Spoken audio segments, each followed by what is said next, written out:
We will now ask interim city manager, Joshua Pritchett, to lead us in our invocation, followed by council member Joseph Lowry leading us in our pledge of allegiance. Stand if you are able. Dear gracious and heavenly Father, Lord, we just thank you first and foremost for the God that you are. We thank you for all of us that have come to serve a community that is greater and better than ourselves, Lord. We ask for wisdom, knowledge, and discernment and strength as we continue to carry out the will and not only of the people, but your wishes for your kingdom on earth as it is in heaven. Lord, we thank you for the breath in our lungs and the strength to continue your work. We pray all these things in Jesus' name. Amen. Amen. I pledge allegiance to the flag of the United States of America and to the republic for which it stands, one nation, under God, indivisible, with liberty and justice for all. Thank you, Mr. Pritchett. Mr. Lowry, we are now at item 4, citizens' participation limited to 3 minutes per person. Comments from the public will be heard at this time. Any person with city-related business who has signed up may speak to council, limited to 3 minutes. If you're wishing to speak, give the mayor or the presiding officer your full legal name, your address, and the item you wish to speak about. Compliance with the Texas Open Meetings Act, the city may not deliberate on comments. Personal attacks will not be allowed. Personnel matters should be addressed to the city manager during normal business hours. Press *6 to mute or unmute yourself if you are visiting with us via telephone. If you are visiting with us via Zoom, on smartphone, tablet, or a computer, there should be a microphone in the microphone icon, in the lower portion of your screen. If you are here with us in person, there is a microphone set up before us with 2 seats. When your name is called, you may approach. Is there any persons online wishing to speak? Any persons here before us today wishing to speak? Hearing none, thank you for the opportunity. Let's move now to item 5. Items presented to council for discussion and possible action. 5.1, Lamar High School, updating council on the construction project at 397 Duro with the Texas City Independent School District.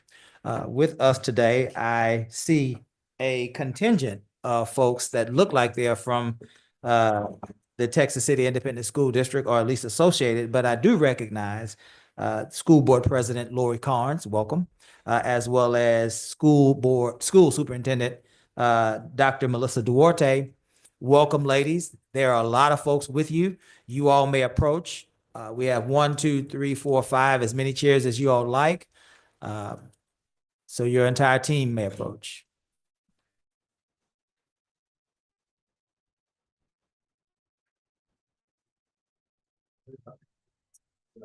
I'm David Moss, and I am on the school board for 15 years. So I've been through like. We're gonna, yes, sir. We're gonna allow you all to introduce yourself here for the record, and then we're gonna proceed in. Would you, Ms. Carnes, allow Mr. Moss the microphone so that he can enter the microphone for the record? Yes, sir.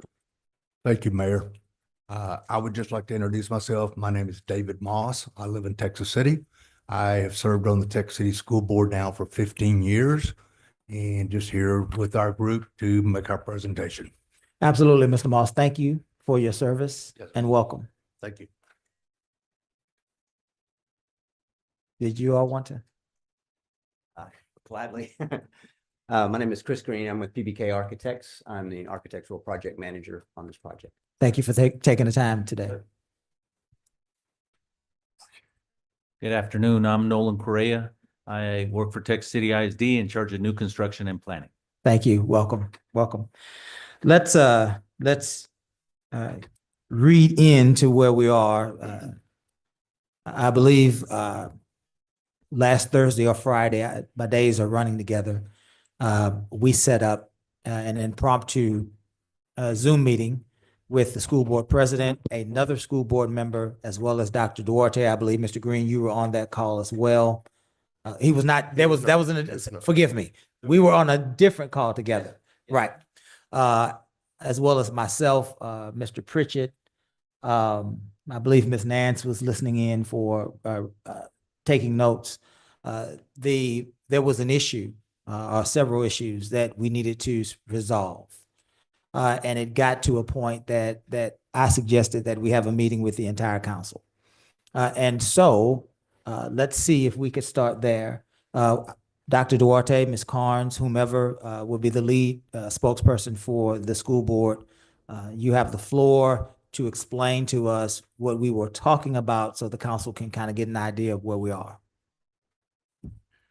I would be more than happy to share the request that we had with the mayor. When we passed this bond election and we knew that we were going to begin building Lamar High School, we had approached the city to talk about the fees for building Lamar High School. Our general contractor had estimated around $1 million is what we would pay in fees for this rebuild for our facility. At that point, we had asked the city if we could have some discussions over reducing some of the rates so that we could use some of those funds to be able to add to the facility.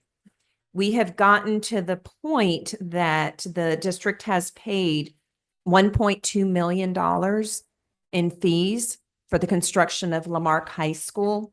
And I do have it broken down for the members, ma'am. if you'd like Yes, ma'am. copies of that. Absolutely. Thank you.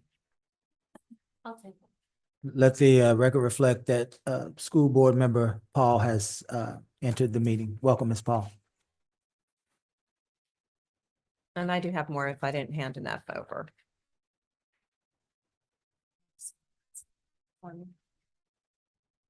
So on here, you've got the exact breakdown of where we are within the building of Lamar High School.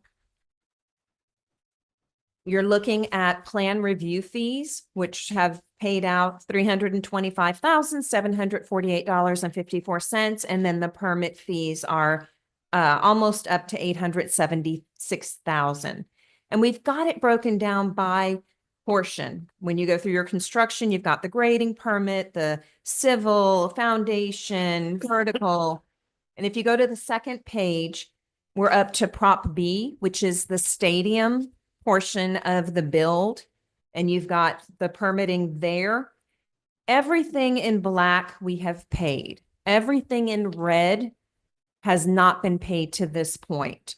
So we are at the point that we still have a permit fee for Prop B civil work, a permit fee for Prop AB renovations. We've got a permit fee for Prop B vertical, that's the building of the stadium. And then we have the plan review and permit fee for the baseball and softball fields. So the district is requesting that the city council approve a waiver for the remaining fees so that we don't spend more than the $1.2 million that we've already put in for this project.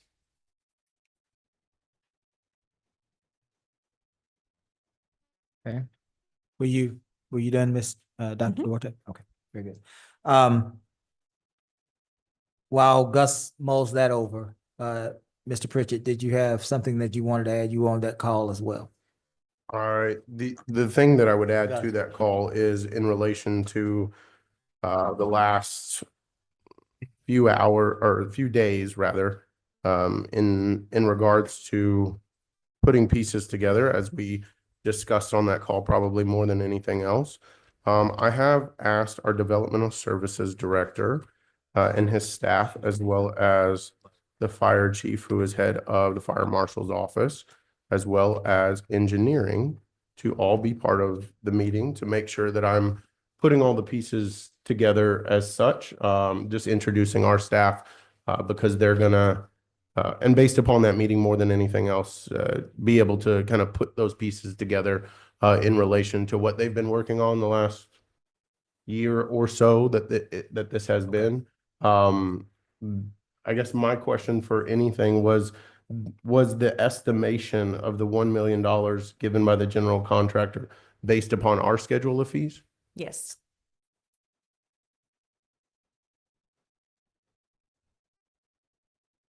And then some of the remaining costs that were asked, I went and pulled, and again, they're in the room, but I will allude to conversations as well as the entire file of Texas City ISD, Lamar High School, being planned, that entire file that we had.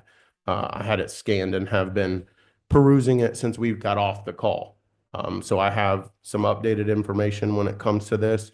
There are somewhat, I don't think the word discrepancy puts a good taste in anybody's mouth, but for the lack of my verbiage and my vernacular right now, some things that maybe we could shed some light on from both sides to fill those gaps. Okay. Are you calling your staff first, or are you? I want to, I guess first and foremost, make sure that we are looking at the breakdown that we got from that meeting, which obviously we're constantly updating here. But the plan review fee that we got last week was 256,000, and then the permit fee was 875,821. So that's the same. So the permit fee of 325, 748 and 54 cents. The difference from the 256,000, 116 and 17 cents.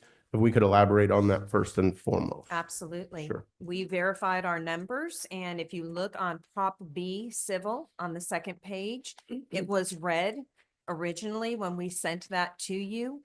We did not have the fee that was paid at that Mhm. time, so we added the 39,263 in. And then if you look at Prop B Vertical, that was already paid at 30,269. So we added that fee into the permit review fee. Thank you. We were also told that the cost for Prop A B renovations was included in Prop A Vertical, and that had already been paid. So there is no cost on that one. So I did make sure we updated this information and we reviewed everything. Perfect. For that, I guess, and it would be in relation to probably more the history of the project more than anything else, that I have come to review over the last few days.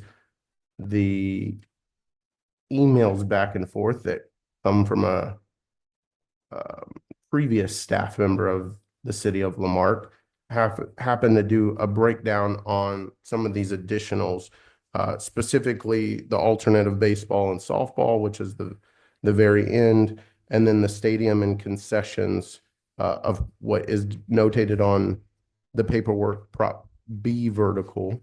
And I'm going to just confirm those amounts as well. I believe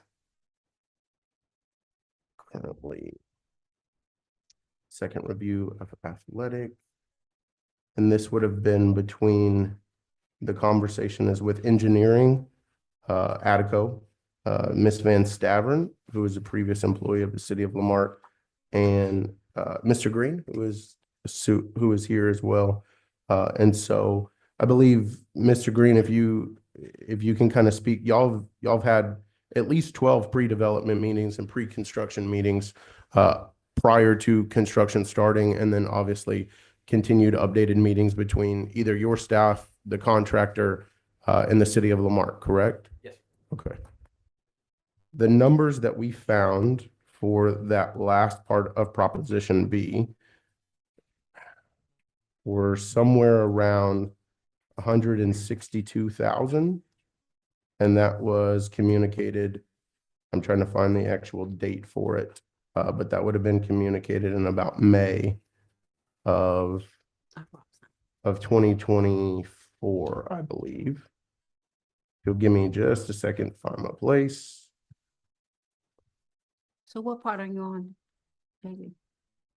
I'm in regards to the documents that we have in the file from Mr. Ellison's office in developmental services. Due to the fact of obviously recent administrative changes, trying to put the pieces and do a 2-year history lesson in regards to what the question was last week on the Zoom call was, how much is left? How much will need to be paid in order to finish the project? And so you're not talking about anything here. No. I just want to make sure. Just at the bottom, these last two that say B vertical, stadium and concessions, and then alternate BB and SB, baseball, softball. So those costs were in an email thread that I have graciously had IT be able to dig up over the last little bit. It says here, the below information is for the building and fire plan review fees for the Texas City ISD Stadium and Concession Project only. Building plan review fee for stadium and concession is $16,952. It does not include any resubmittal fees or plan corrections.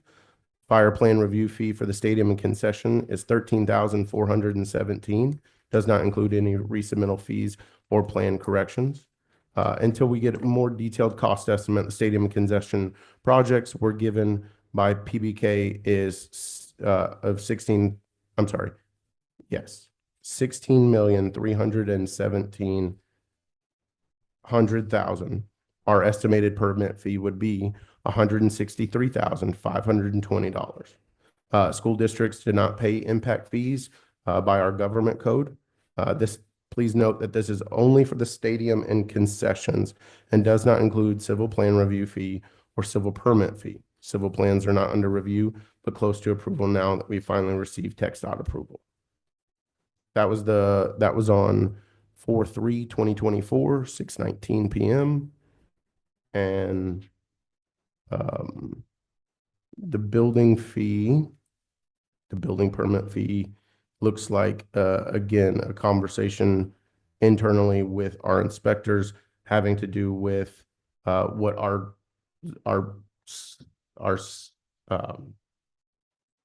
fee schedule that was put up in, when did you say that fee schedule was put up? August of 2022 is when the last time we updated any of our permit fees. Let's slow down right there, Mr. Pritchett. We updated our fees in 22. Do y'all remember when, sounds like Dr. Duarte, you were saying to us that the way that you all researched was to look at our site to see what our schedule of fees were. Do you remember, was that prior to 2022? On passed in May of 2022. And so then that's when we will move forward. We already had an There it is. architect, and that's when they started working with the general contractor to put So together the bond passed in May of 2022. Chief Merriman, when did we update our schedule of fees? Could it be possible that the school district made their calculations based on a lower schedule of fees? And once we started, they started construction and plan review and things of that nature, they were assessed this new schedule of fees. Could that be possible? I need you to come to I'm sorry, Chief. I set you all up all the time, and then we don't have it on tape. You using the Kiaras? Yeah.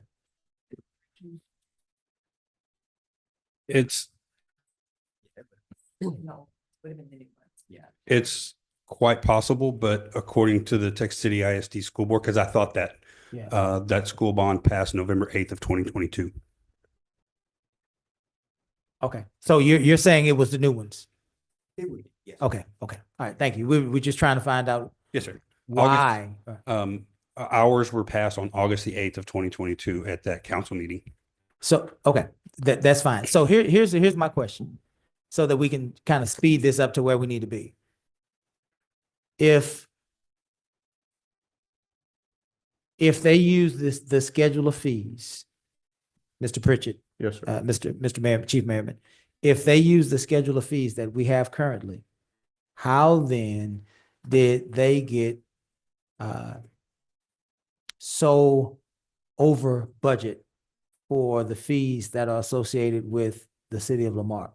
What's happening to this project?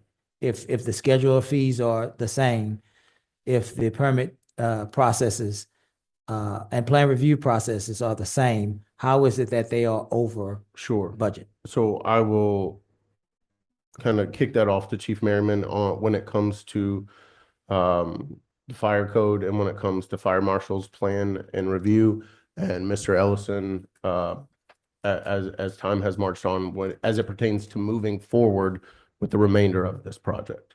Because I know that he has not been here for the beginning of the project, but you know, he has a laundry list of certifications some of us have in order to better understand, you know, the construction and building project. Sure. Mr. Merriman, can you offer us any information as to how these fees have gotten so over budget? I don't have, because we base our plan review fees off of, it's evaluation based. So the total value of the project is what the fee comes up to be. And it's the same, you know, we didn't reinvent the wheel when we adopted the plans review fees in 2022. We went to the largest, busiest fire marshal's office in Galveston County. And you guys approved and adopted those fees in 2022, and it's valuation based. So we go off of the total value of the project, and we have to defer to permits who collects all of the fees to, we never see any of the money. We don't see the money change hands. We review the plans, send them back to permits, whether they're rejected or approved, and it goes back and forth. But when it comes to large projects, it's all valuation based. Were there more plan review than anticipated? So the plans review fee that is paid on the evaluation is you get the initial plans review and a recheck for the first set of rejected plans. And then if we have to, there's typically re-review fees if we go past the second check. How many in total? I'm sorry. How many in total? We've reviewed those plans 5 times. And that's the calendar that you sent me, correct? Yes, sir. Okay. Were they assessed additional fees for the third, the fourth, and the fifth plan review? We could not find where they were assessed, so they got those at no charge. Okay. So again, jump in, Mayor Pro Tem. Question. Just to be clear, you're saying that those the review that occurred 5 times, was that for rejected plans? Yes, sir.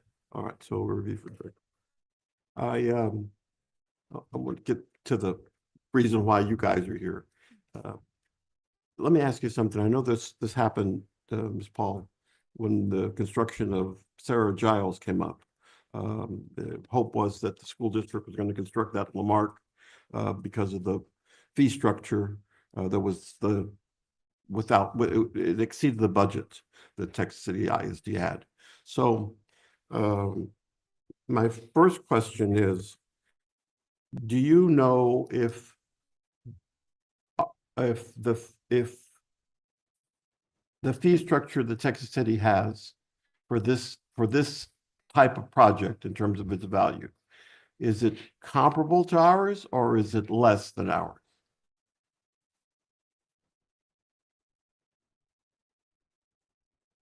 What I can tell you is for Calvin Vincent Early Childhood Center that we are building on Highway 3 in 1764. Yes. We wanted to centralize that facility for our families.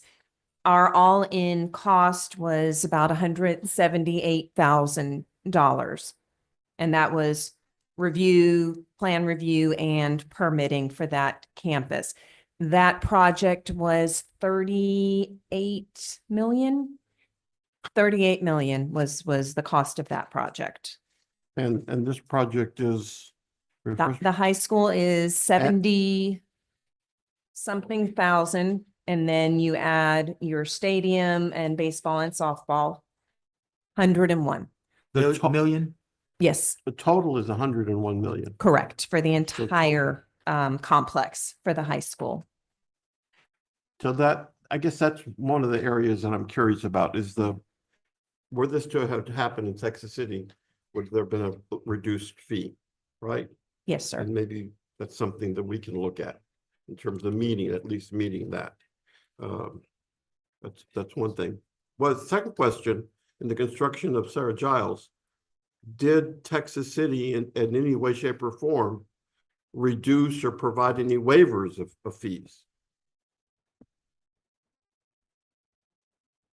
That project was prior to myself.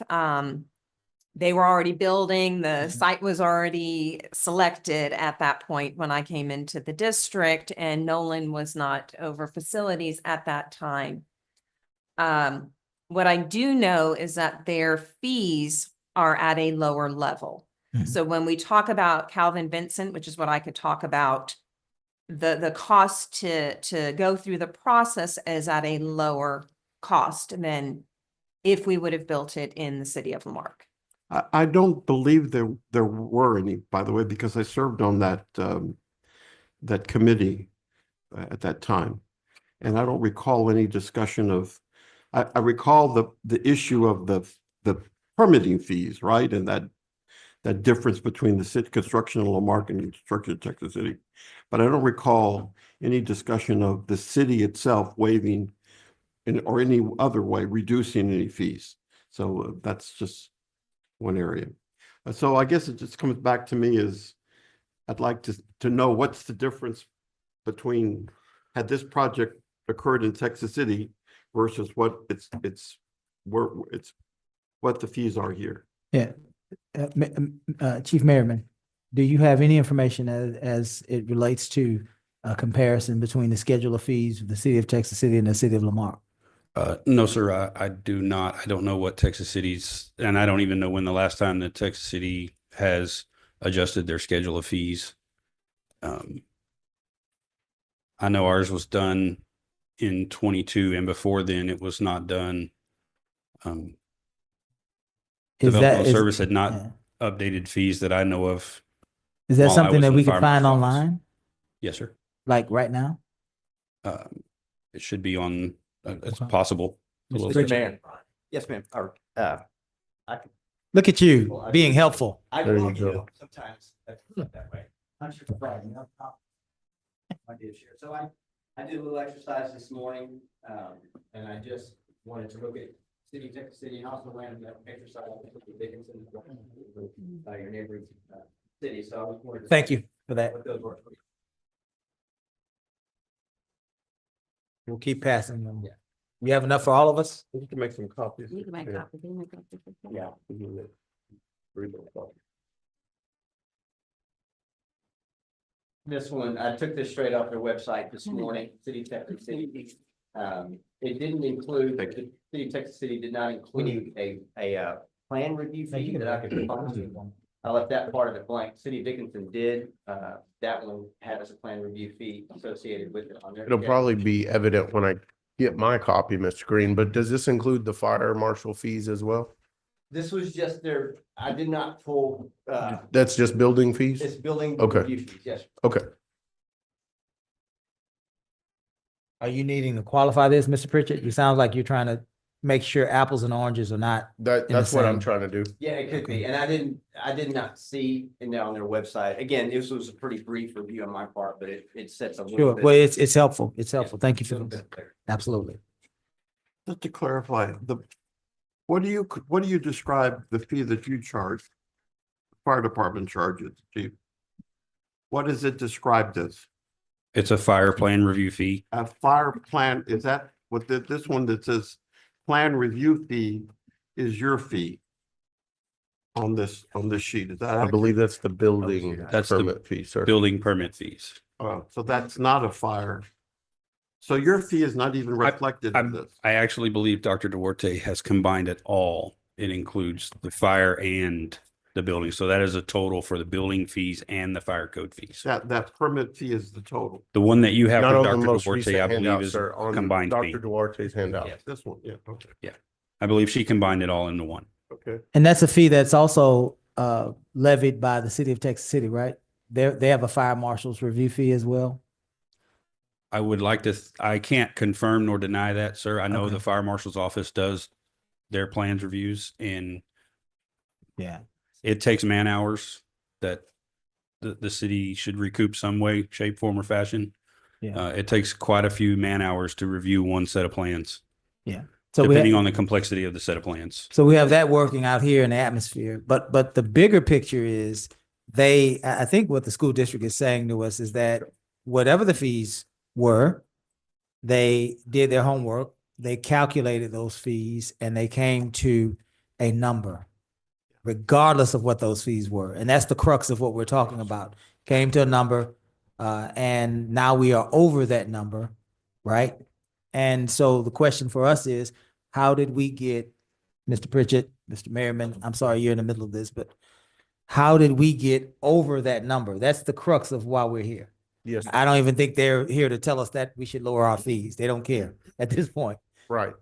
Right, and that's what I'm referring to. Mr. Green, I know you were about to say something, but looking at the bottom of the front that says building permits and inspections for Prop A and Prop B that you handed us, I just want to make sure I'm following along correctly because the permit fee application says 3,800 and change for the first $1,000,000 and $3 for each additional 1,000. So what you're saying is that total cost for you on that end, given these numbers, 92 million. And where's the 92 million? Is that That was so my numbers here did not include baseball, softball. Currently, this was just a baseline of what permits we're already working under. okay? So that 93, I put that a Prop A, Prop B total we're working with right now is 93,587,208. And then I subtracted the 1 million because it's the first Yes, sir. million are covered by that flat rate, 38 or whatever the number, 3879.25. Yes, sir. And then I add that gave me that 92,587,208.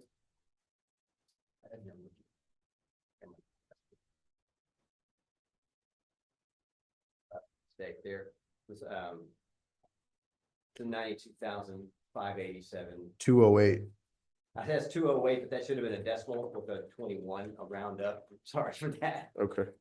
Case makes waste. So it's 92,587 Yes, and 21 cents. that's correct. And I think at the bottom, then just underneath that, you have that notated in your math.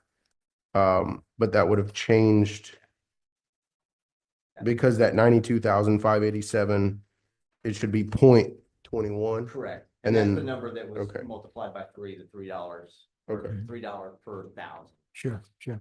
So there were 92,587.21 thousands. Yes, sir. in the record. Yes, sir.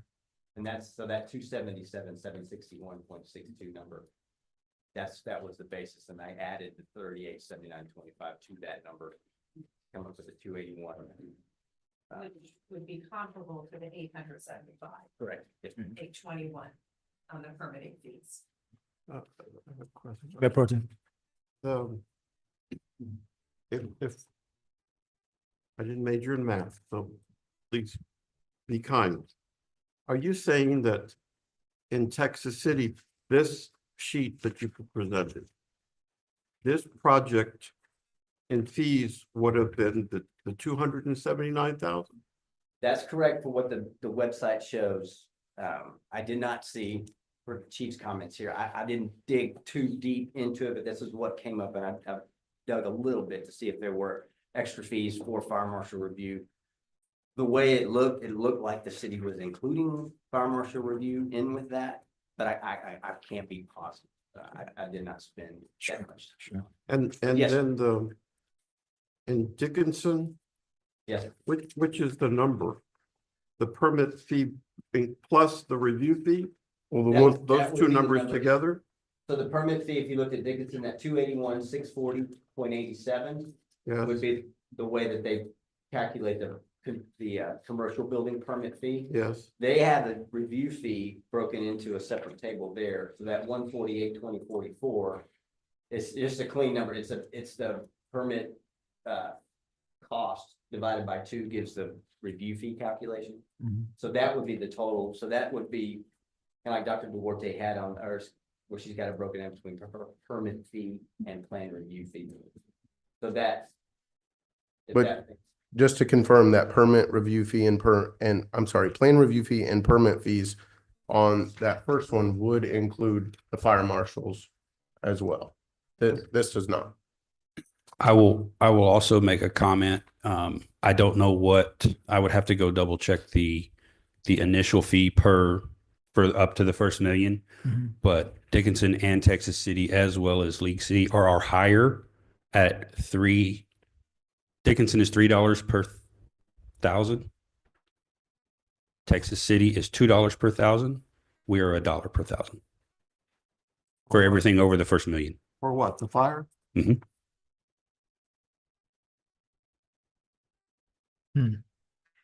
Well, again, how much did you, Dr. Duarte, did you all budget for? And let's go back to the basics. When we were bidding the project to get the general contractors on board, the estimate that they came up with was $1 million. That's what prompted us to start that initial meeting on, is there something that we can do to lower the cost for the district? Was because that was the number that they calculated through what they found on the website. And that was for plan review and permitting combined. Yes. And we are at 1.2 million. Yes, sir. Gus, while Mr. Pritchett is doing, bringing, I assume the rest of staff to answer. Legally, how would we be able to entertain as a council this request? What are our options if there are more than one? So, I think as far as legally what the council can do, I think it's important to recognize that we have a separate governmental entity here. Okay. I apologize. Your lawyer isn't here, is he? Or her? Yeah. What is that person's name? David Hodgins? Okay. With Thompson Horton? Yes. Okay.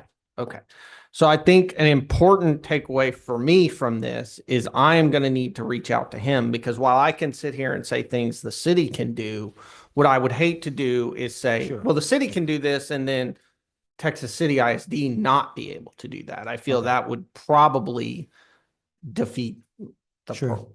or not be the most time efficient.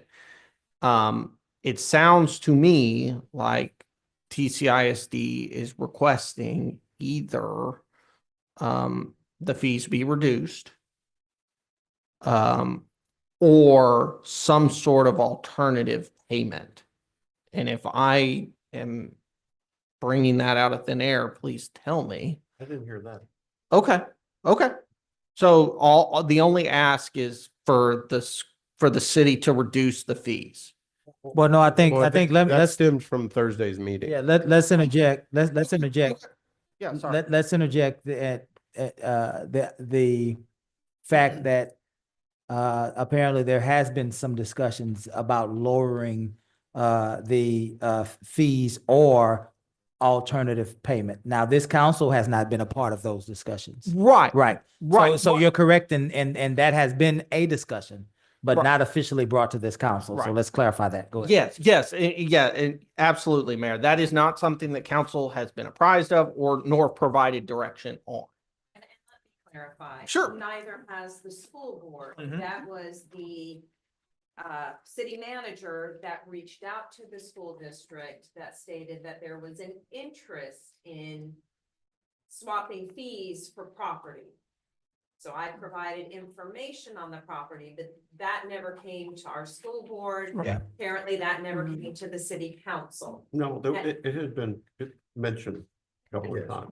Yeah. At this time, the district is requesting to just waive the remaining fees. Yeah. That's what our risk is at this moment. And let's be clear, because I don't want anybody to misunderstand with the mayor pro tem. I don't believe that we as a council discuss this in a way that we would consider action. So I think, I want to make sure that we're, It wasn't a formal there you go. item. It was in terms of the stadium, the Lamar Stadium, and trying to preserve it, and using that possibly as a site, the tennis courts, that section of the land out there. I believe police station was another one that, yeah. Yeah, those things, Yeah. and the the old site of the elementary school that I went to when we moved here, the old West Lawn Elementary as well. So that's, and so if those things are a plus, then I think we should look at them too. I know you have still this land in, District A, which needs a park as well. And, I think District D, is it D? Out there of the old inner city site. So those things are. So we're definitely clear on that. Okay, well then, to answer the question about the city reducing fees or something, the city in theory could reduce or cover out of its own revenues the permit fees, because in essence, if the city reduces the permit fees, the city's revenues will be covering that permit, whether that is on the city's own internal staff time or the permit or the plans are sent to a third party that then the city has to pay that. Right. There is the general rule under the Constitution about what the city cannot do is gratuitously grant public funds to any individual corporation or purpose whatsoever. Now, so all that to say, there's this public purpose test that the council has to ensure that the transfer is to accomplish a public purpose and not to benefit private parties. We have to retain public control over the funds to ensure that the purpose is accomplished. And we have to ensure that the subdivision receives a return benefit.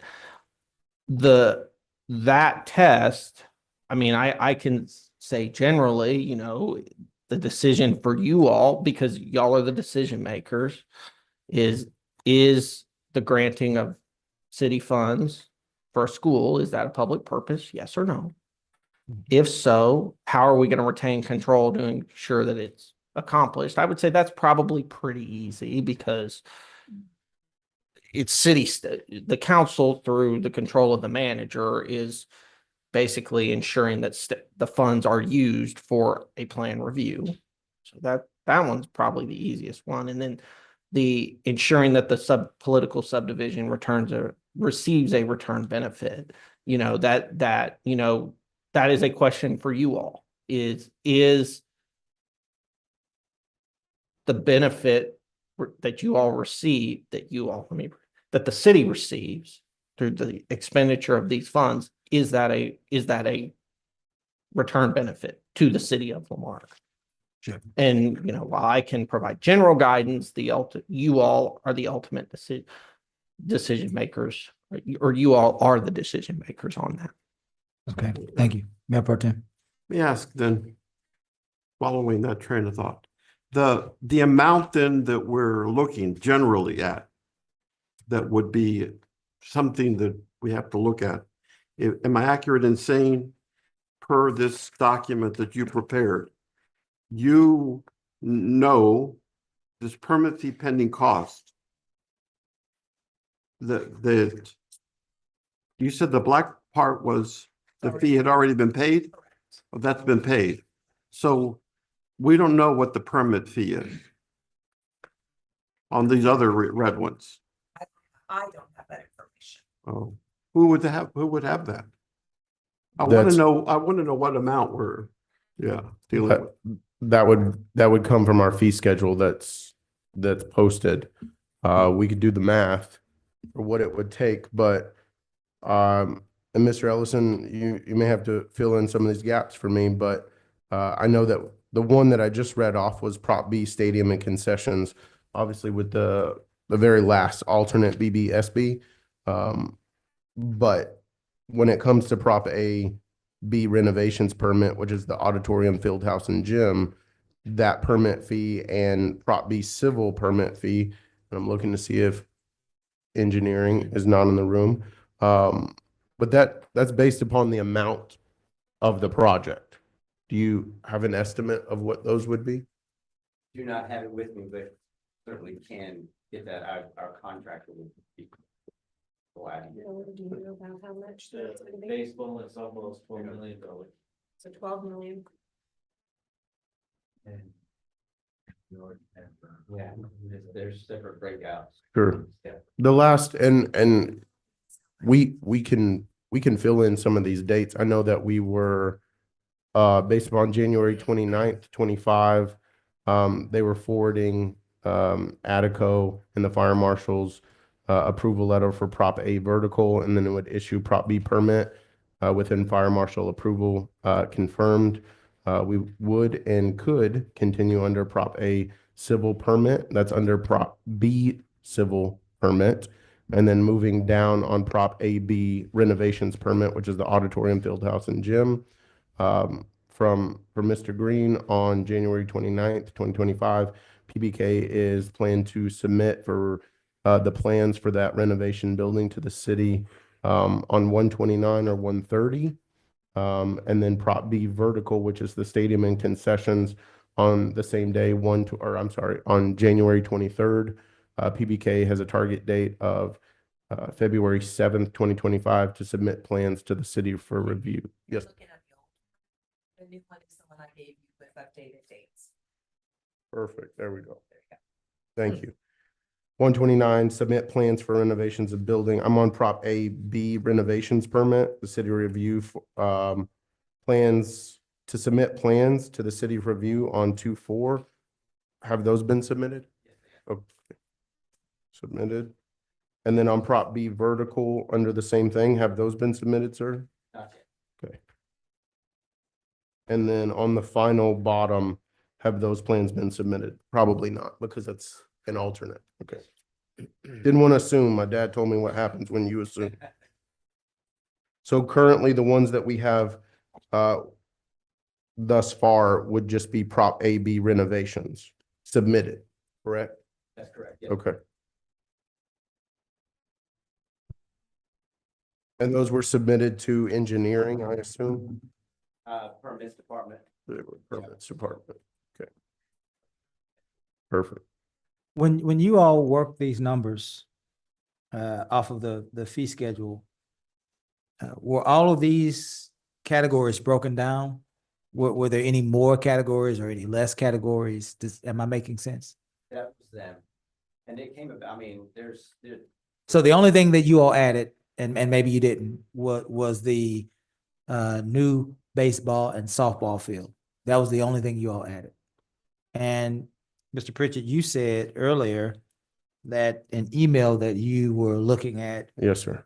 brought that roughly to a little over $30,000 to $31,000. You said something about 16,952, Pull that up. 13,417. That was the review fee that's in here. That added up to what we've already paid in black. Ah, thank you. So What- that cost is already added into this document. Is that the 30,260? On, I guess in looking in the same email from, and I don't know if I don't believe I heard his name in the room. Mr. Vu from Dry had mentioned Prop B civil field house, in gym, those plans. Well, actually it says civil field house and stadium, total amount for Prop B, including alternates, which is the including of that alternate, sir, the baseball and softball? no, so there were Okay. Other alternates. Okay, just wanted to make sure. Yeah. The estimated on there that I believe was given, civil says 8 million, plans approved. What is the permit amount? The field house total amount is 2 million, it looks like. And then the stadium is just north of 1.1 million.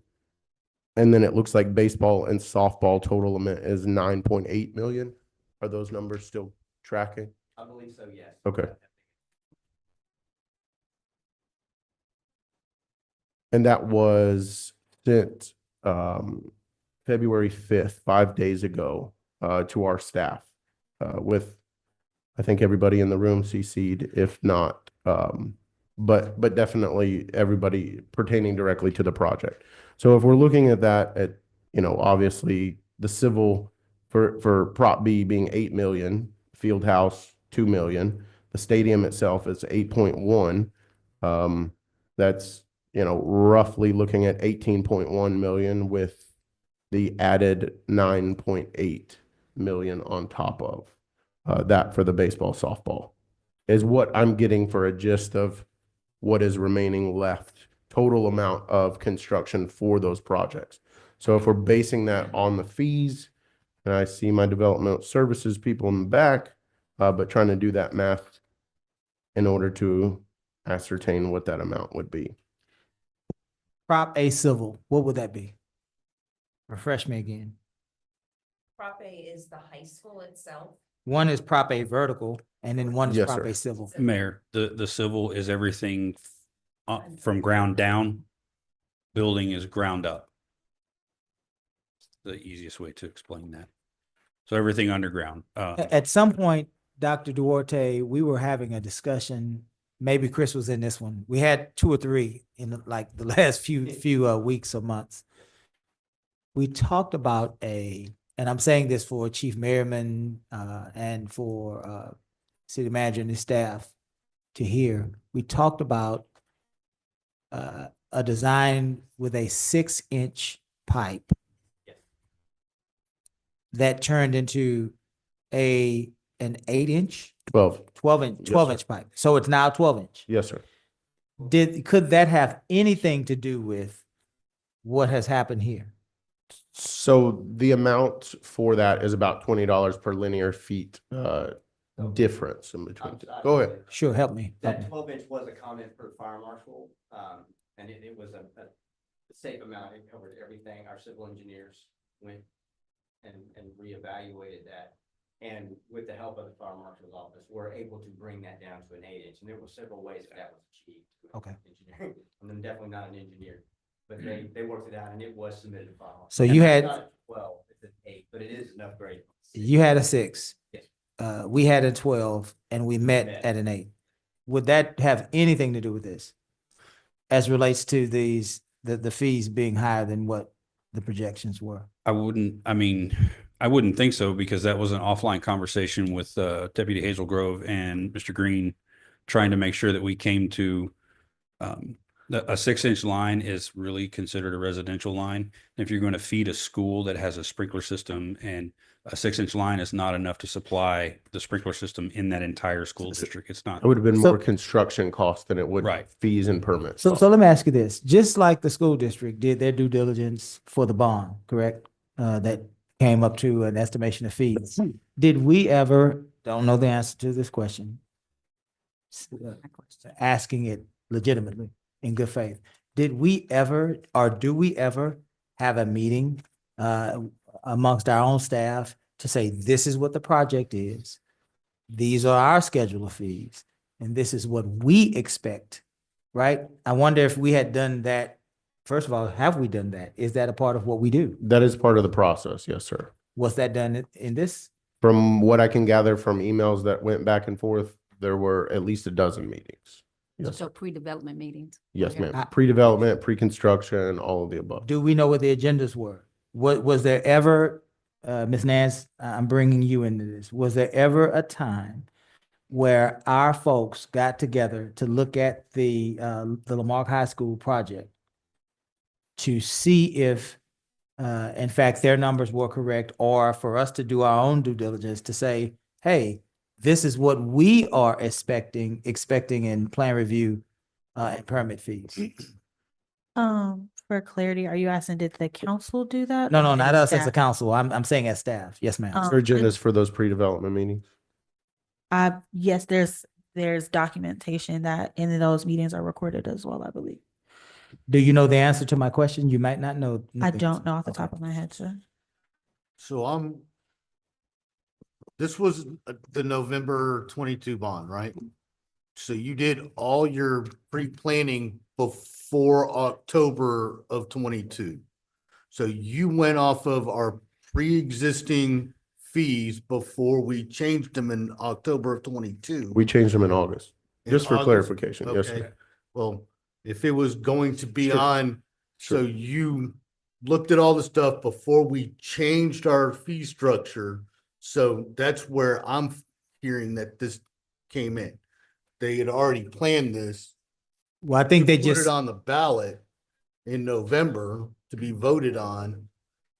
So Yeah, I think they cleared that up earlier. And I have a breakdown of of these as well, because I'm looking at the receipts for what they are, the Prop A civil, what that, the 104,000, what that was the commercial civil plan review, and that's based upon, again, the size of the construction. Whereas the fee itself had to do with fill, clearing, grading, drainage, water, sewer, and paving for us. And I believe there was some discrepancy, or there was some conversation at that time with DD2, was there not? Galveston County Drainage District 2 in relation to the project as a whole. So I got the Cliff Notes at 8 o'clock this morning from Mr. Cravens, who's the director of DD2, and was trying to make notes as he said that. I was just making sure that, because the filling and the grading and the drainage and all of that would have happened at this time. Now, that was paid July 15th of 2024. The next one here, which is in the amount of the 1,400 and, I'm sorry, let me go in order here, which is the $1,442. What that would have been for was for plumbing and electrical and the new commercial building permit. And that was paid on 9/13/2024. Moving along, Prop A vertical for the high school.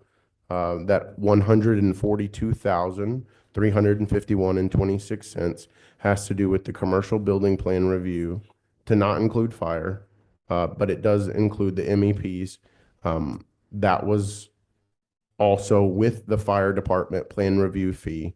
So both of those together is where you get the 142,351, and then the next amount of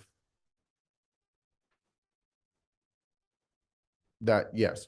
So that Prop A vertical, you were asking what's the difference between civil and vertical. That just gives you a guideline of dates in the difference between those permits as well.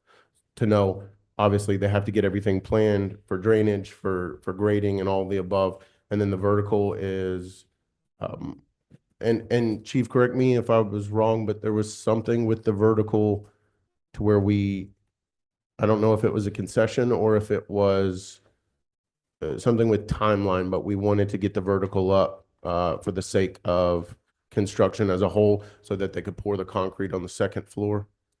Yes, Mr. Green and the fire marshal's office was still working out plans review issues. We allowed them to start erecting the steel before the permit was approved. Okay. Just so that they would still maintain their timeline to pour concrete on the second floor and still be able to get the project completed. And then that permit fee paid of $647,850 would have been for the commercial building permit fee, the fire code inspection service fee, the telecommunication tower permit fee, and then the sewer tap connection fee. So all of that was brought in together and paid by Drimala, which is the contractor of that time. And that would have been January 23rd of 2025. Okay. Kind of maybe help with some of this. When you're going out for a bond, you get your architect and they kind of try to predict this is how much you would spend on a campus that is going to service X number of students. This is what we're looking for. This is what we would want to happen. You don't draw up designs or any of that till you go through the bond election process. Your bond is passed. Yay. Okay. So you know you've got $71 million that your community has said, we're going to allow you to take out this money to build a high school, because that's what you said you are going to do. What you do then is now you bring in the general contractor and they have this dollar amount and they say, okay, we can bid this project for this amount. And what you need to start doing is you might have grandiose ideas of what we would like to have for this high school. But this is what our pocketbook says we can do. You start to pull out $1 million for permitting and fees, this much money to move a drainage ditch. this much money to do that. You start to look at, this is what we can build with the money that is remaining. So we knew on the onset, we've got this much money. We want to do these amazing things to provide a beautiful state-of-the-art facility for our children in that zone. What is it that we can do? So I'm going to go back to our general contractor has to estimate at this point, this is what permitting is going to look like. So we can earmark the funds for that part. This is what we can build on the rest of it. As a school district, we focus on our babies, our children. We want to do what's best for them. So that's when we said, we got to sit down with the city of Lamar. We've got to talk about how can we minimize some of this cost so that these funds can go into the facility, into the welding booths, all of those things that we want to provide for students. And that's when we started that conversation. Now, what did we earmark? We earmarked and thought, okay, $1 million is what it's going to look like. What did we hope? Well, when we first came to the city, we hoped, maybe we can keep it at $500,000. Maybe we could work something out, just so you have some of that flexibility to provide for the campus. So it wasn't at that point when you start going out for the bond that you're saying, okay, how much are fees? Because you really don't even know what the amount's going to be. You don't have the design. An architect does not want to build these plans when you haven't even passed it to be able to build that facility. And so that's kind of where we are at this point. That's kind of how we got here. Was it an exact science? No.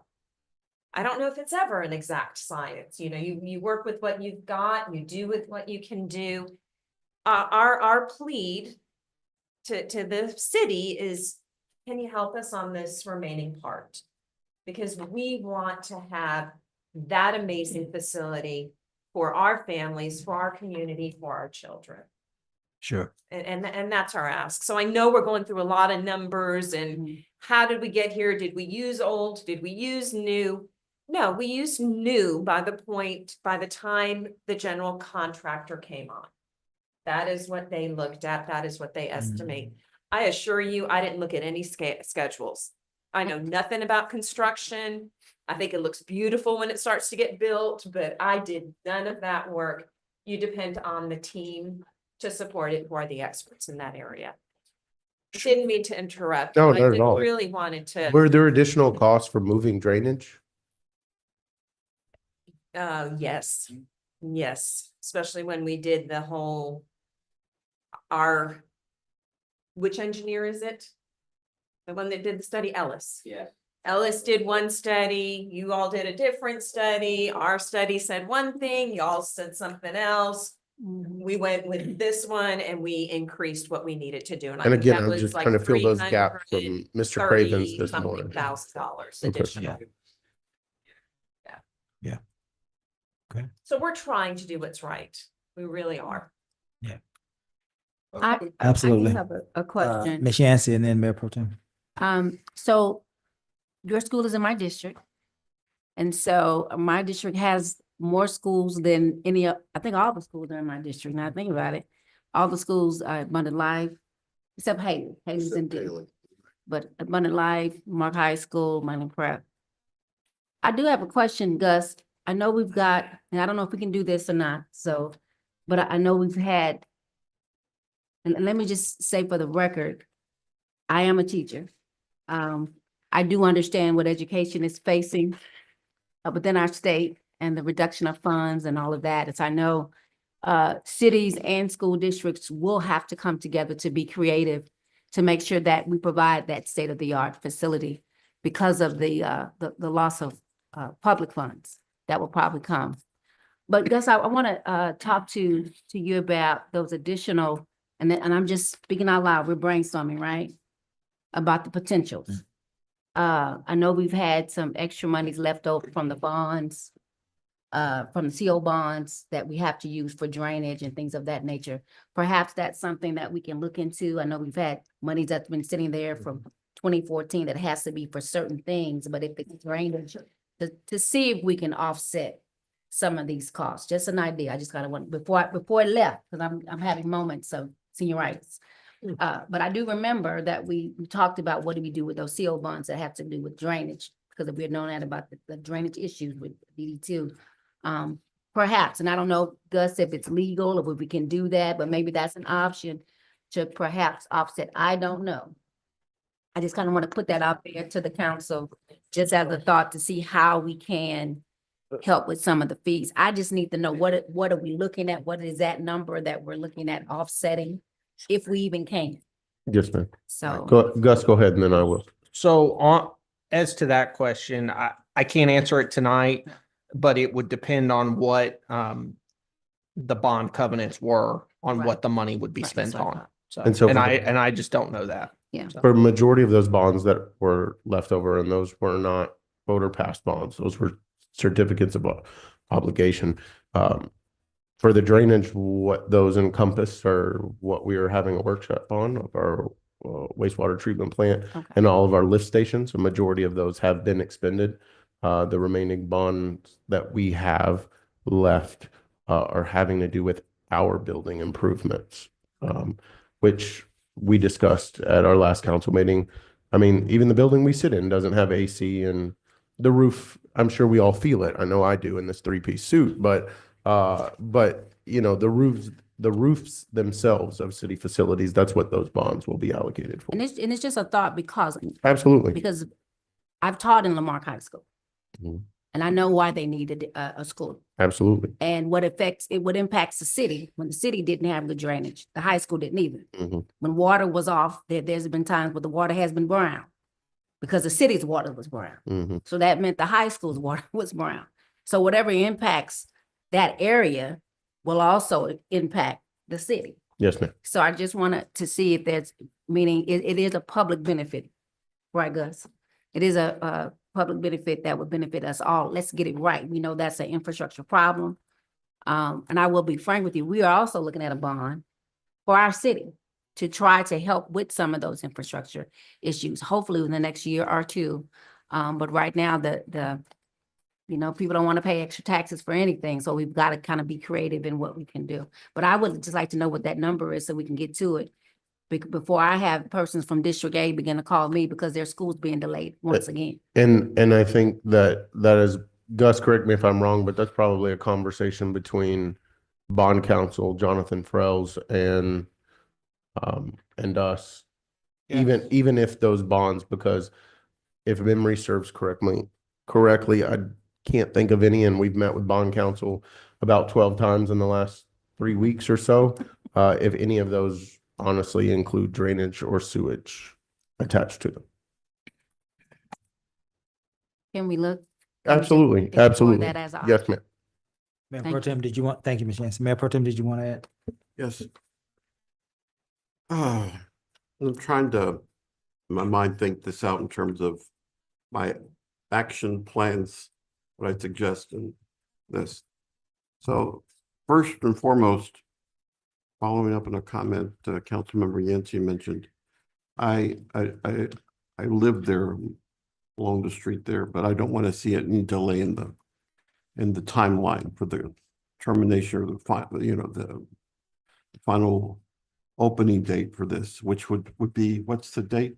March 26th. March 26th. March 26th of 2026, okay. March 26th of 2026. So I'm gonna ask, and if another council member will join me later on, I don't think it's a formal action item, but maybe at a future meeting, that we just pass a resolution that says that asking the district to proceed, that these issues can be, need to be worked out. Yeah. But they should not be an obstacle to the date of so that's number one. At least we can hopefully accomplish that. Number two,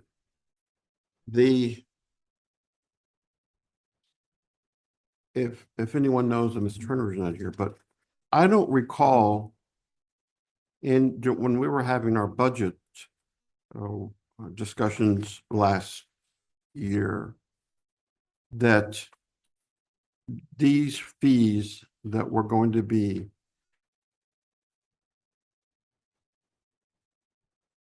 paid by the school were included in our budget numbers.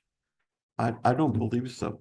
I was going to ask while you're there, Mayor Pro Tem, thank you for bringing us to that point. I was going to ask Mr. Pritchett, Chief Merriman, to see if we can break those costs out of our budget process. Mhm. Is there a way that we could calculate how much we expected for them to spend on permitting fees and plan reviews? We should have anticipated this, right? And this should be reflected in our revenues. I don't remember being. It's I not. don't recall any discussion on the revenue side. That's why I'm asking. Based upon my meeting with Ms. Turner this morning, I don't believe it is. None of these permit fees were put in the budget process. No, sir. So. You agree with that?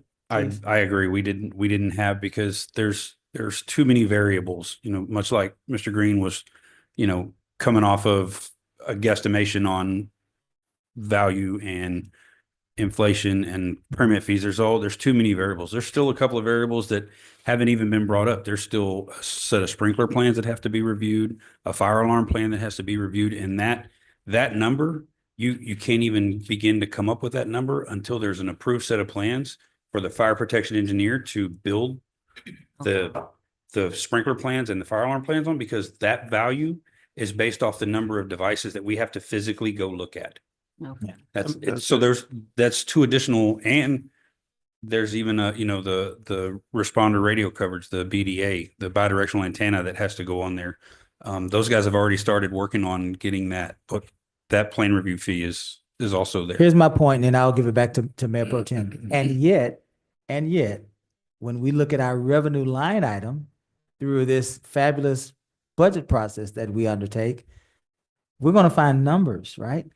So while we're saying that we couldn't come up with a number, we do it every day, right? That's part of our, this council passed a budget with a certain amount of revenues for permitting fees and plan review, right? And we guessed on all those. Okay, I'll just leave that. Mayor Pro Tem. But I'm going to interject here, Mayor. I was just thinking, legitimate point, but we couldn't have included in the budget because the bond had not yet been passed. Bond was not passed until November. No, we're talking about this past year's budget. talking Of last year, okay. Yeah, I'm talking about the budget But that, from, the bond was.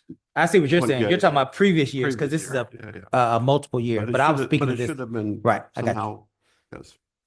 Okay. And to your point, Mayor, if we had done that, we would have had budget adjustments, and then we would have known Yeah, about cost overruns or expensive So, fees. Right, so right. the other. Proceed, the- Mayor Pro Tem. The other thing that I'm asking all of us to take a look at, and it's really concerning. Are we such an expensive city that our permitting fees and fees are basically 3/4 above the city of Texas City and the city of Dickinson? In terms of, is this an obstacle for development? Is this an obstacle for, and I'd like that to be, for us to take a careful review of all of that. I think Chief Merriman may be able to speak to that, but at the time, the city of Lamar was given to model everything after League City. And that's exactly who and where all these plan numbers and review and permit fees and everything are mirrored from. So you're not saying this council No, sir. directed? Okay, I'm being saying clear. back at that time, okay, that's fine. yes, sir. I got you. I don't recall that, but. I think he's but, meaning, yeah. meaning internal, Mayor Pro Okay. Tem. The,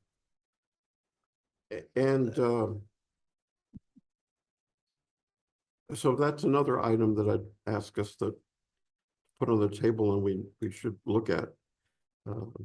Also look at that in conjunction with the economic development.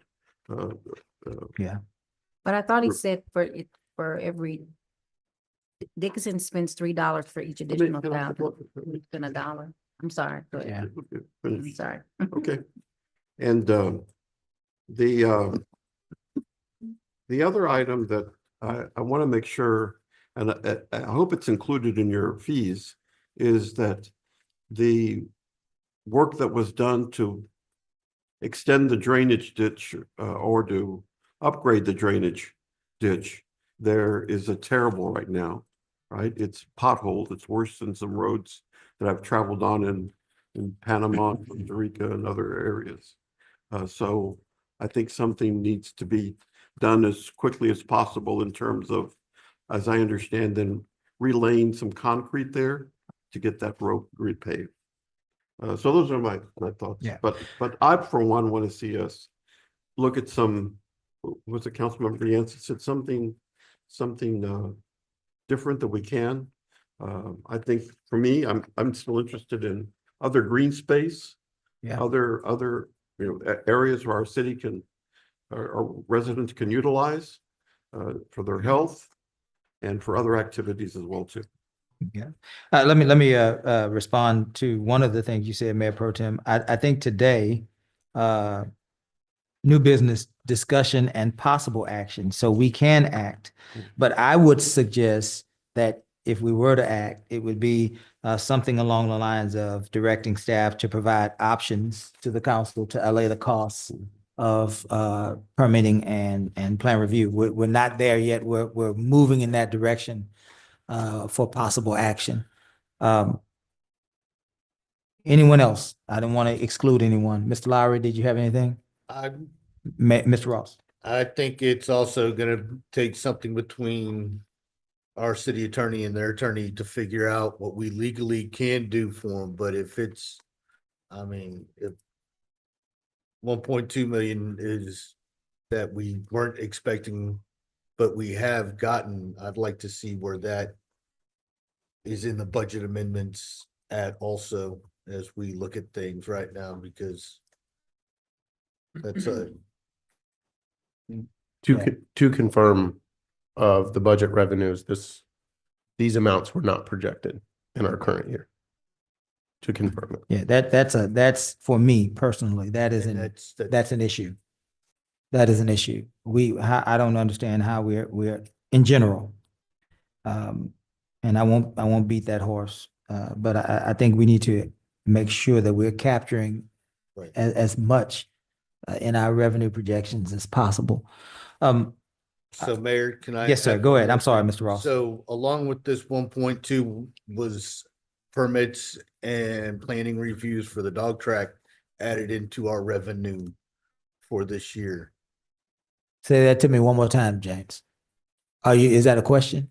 Yes, Are you asking if dog track was also added as a projection into our revenue for permitting and Anyone. such this year? It doesn't look like it, sir. That would have come from, again, the permitting department is the one where all of that revenue where that revenue projection would come from. And based upon the spreadsheet given to me by our finance director, it was not for the current year we did it. Thank you for bringing that out, James. Anyone else? Well, what I was saying earlier. I'm sorry, Ms. Yancey, go ahead. And I apologize, Councilman Conley, about, you did say, because that's the note that I have, that ours is, the permit calculation is $1 for each additional $1,000, whereas Lake City and Dickinson is $3 higher. And Texas City is 2. It's 2. Okay, so that is where we're not higher up, but that's for any additional permitting. So the permit fees are valuation based. So the Right. cost of the permit for the first $1 million is $3,100 for the first $1 million. Dickinson, I believe, was $3,800 for the first $1 million, and $3 for an additional $3 per every $1,000 Of the building. of the building cost. So if it's $1,001,000, then it would cost $3,882.25. So you would add that $3 just to the amount of the overall building. And ours that same number, ours would be $3,101. It was comparable. We're less. Okay, it's we're less. In Dickinson, are we less than Texas City? Yes, they are So $2. They are, I don't know what their, We're getting ready to ask the same question. What? I don't know what their valuation, what their cost for the first million is, Okay. but their cost for the additional is Yeah. $2. Ours is Yeah, $1 this is for the additional. Yeah. for anything over $1 million. So it sounds like perhaps we might be at least comparable, which brings us back to this place of how did we get And here? we are also below the original department that I took the fees from 3 years ago because they have the staff to update their schedule of fees annually. So they've gone up twice. Ms. Yancey, did So, you? yeah, I'm not. And then yeah. I'll recognize you, Mayor Pro Tem. JB, could you provide a timeline of when this project started? The delays, how long it took to get things fixed, you know, the back and forth, just so we can have a clearer picture. And could you give us pretty much from at least once a month, we have council meetings twice a month, but at least once a month to give us a report on the progress of this construction? I have, I believe, where we sit from what I have thus far is just from the fire marshal's office, but I will continue to compile that from developmental services as a whole, because what I have currently is the 5 submittals for, I believe, the fire marshal's office to which you provided me. But I will compile that and go along with developmental services for the next meeting. Because what the timeline would do will allow us to hold you accountable. Absolutely. And allow their Mhm. school board to have to hold, and superintendent to hold their team accountable, Mhm. so that we're not in the dark. Yes, So we can understood. shine a light on it to make sure we meet that deadline. Well, Mr. Pritchett, I'm going to ask you to ask your developmental services team to come up to see if they have anything to add. While they are making their way, I'm going to allow Mayor Pro Tem to move forward. Thank you. Chief, to be clear, when you mention, you're talking about these fees you're talking about the fire permit fee, correct? Yes, sir. We're not talking about the plan review fee. Fire plan review fees. And so there's fire plan review fees, which the plan review fee includes the certificate of occupancy inspection. Now there's an entire set of different fees for inspections because I will just tell you that when Haley was built, I physically touched that property every day to inspect underground water lines and egress and everything for 4 weeks total. Every day for 4 weeks. I touched that. I spent several hours a day over there inspecting that place to make sure it was up to fire code and it matched the building process. There's a lot of inspections that go along with that. I touched Amazon every day for 6 months straight when it was here. So So that is in addition to the permitting department. that all We're comes. gonna have another staff person or other individuals involved in issuing of the permit. Explain that. I'm trying to get an idea of how the. Say again, process say is. again.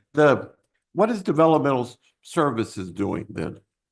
They handle all of the non-life safety stuff, civil, they handle all. They handle building codes. Building codes and the civil stuff goes to them, all of the civil Plumbing inspections. codes, electrical Electrical, codes. Electrical, And, HVAC, mechanical. and the permitting fee that's charged is helping underwrite that department, correct? Mhm. Correct? Yes. Mhm. And then the fire review fees, we're directing them toward the fire department category. Is that accurate? They go They to, go into the general fund and They then go- we then reallocate, you and I and the rest of council reallocate them to the fire marshal's office to help bolster their efforts. Okay. All right, thank you. Mr. Ellison, you going home already? We're just getting started.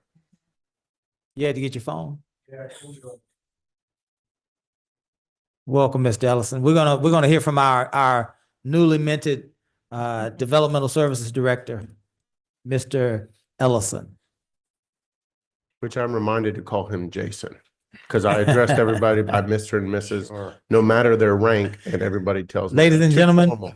Ladies and gentlemen, we're going to put about 15 minutes on this clock because we have a 6 o'clock meeting and council has to recess for about 15 minutes before that meeting. And so we'll proceed. Mr. Ellison, welcome. Thank you. Myself and Miss Joy here Hello, Ms. Joy. tried to put all the paperwork together to try and assess, okay, where we are and what is additional.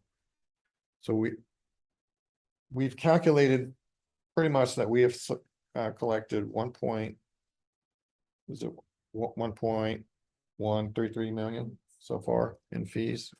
We also have an additional 163,000. That's for is that correct? Prop B, right? Not including the baseball and softball fields. So that's stadium and concessions only. Right, yes. So that's what's left in permitting fees. Right. After they've already paid the 1.2. We have 1.2 more to pay? We're roughly 1.2, right? And so they have an additional 163,000. Not including the baseball and softball fields. So an additional 163,000 So to complete everything but the baseball and softball. right, And then how much are the Right. baseball and softball? we don't have an estimate for We that don't have yet. an estimate. Right. Did you all do any numbers where you have an estimate for baseball? Okay. How much? Uh, Oh, you're doing the overall project. yeah, that's all. Yeah, we're trying to find the permitting fees. Yeah. If you all have 9.3 million laying around, then. my car. So Go ahead, Ms. Yancey, you're fine. is that's what, okay, I'm trying to understand it.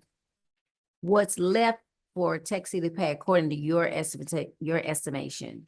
In permitting fees, plan reviews, or just permitting fees? What are we talking about? Well, right, already paid for the plan review fees, not including the plan review fees for the baseball and softball. Right. So we're guessing, we don't have the actual number, maybe 200-ish thousand total on the total that's gonna be left. Including the baseball and softball? Is that the That's 160? kind of including that. It's a rough number. That's where it says Prop B Yeah. vertical, Yeah. stadium and concessions. These two here, Those have all been paid though. not the red, not the Not permit. what's in the red is not Talking paid. about What the, he's talking about is the permitting. Yeah. oh, I thought you were Of the- talking about the plan review. No. So we're trying to, I think Ms. Yancey's trying to get to a number of how much, if nothing happens, if we don't intervene, how much more in total, right, will the school district in theory be responsible for? We don't have that total number right now. We can get that number, it's Okay. calculated through the permitting software and that will get Okay. us our. But the 200,000, you're saying that it's gonna maybe arrive Yeah. somewhere around Yeah. there? Well. Yeah, we don't have an. We're not gonna hold you to it. We just want to have something to have in our minds while we talk. Well, we think maybe if we add, the baseball, softball field. Permitting fees and stuff to that, it'd be around 200,000. Okay, we won't hold you to it. So we're looking at possibly another 200,000 out there, and they have already Not additional, well, they owe currently 163,000. is what they owe, Right. and then you're So estimating we're another, Estimating probably about 200 total. and that's including the fields. Yeah. So it's not 200 plus 163. No. It's No. 200 total. Yeah. Okay. So you're saying it No, was, that's a rough estimate. Yeah, we won't hold you to it. We're just trying to understand. Go ahead, Mr. Ross. you said they had spent 1.1, they've got 163 that's out. So round it all up, that's the almost 1.3 now. Right. I don't see any issues with this. Yeah. If we can figure out legally what we can do to. Yeah. Are we holding you back on anything? Right now? I think the only concern I would have is, would we be able to get the permit while we're determining without paying that fee, so we don't delay the Right, like a project. conditional That permit. would be the only thing I would be concerned with. If you could give us the permit without paying the fee at this moment till the Sure. council decides, then at Sure. least our project isn't delayed. Gus, what do you have to say about that?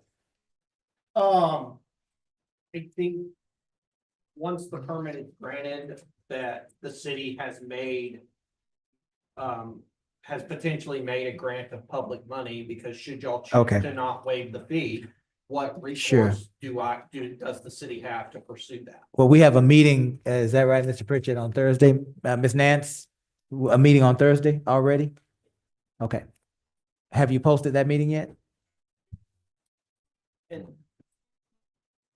And what I could say, what I would say is that and obviously I can't hold you guarantee to this, but a potential idea would be holding this final CO pending resolution of the permit fee issue. Yeah, so, but What does that mean? they won't be able to occupy until we have They- come to an agreement. They continue construction while council and the school board. Okay. That is a.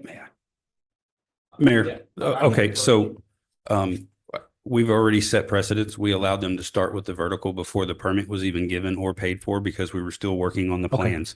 Secondly, as long as it's safe for the children, we allowed Haley to open because it was during COVID and they were missing the responder radio coverage and some annunciator panels for the fire alarm because of lack of the ability to get them. That was not on them. And Dr. Duarte and I had that conversation before Haley opened.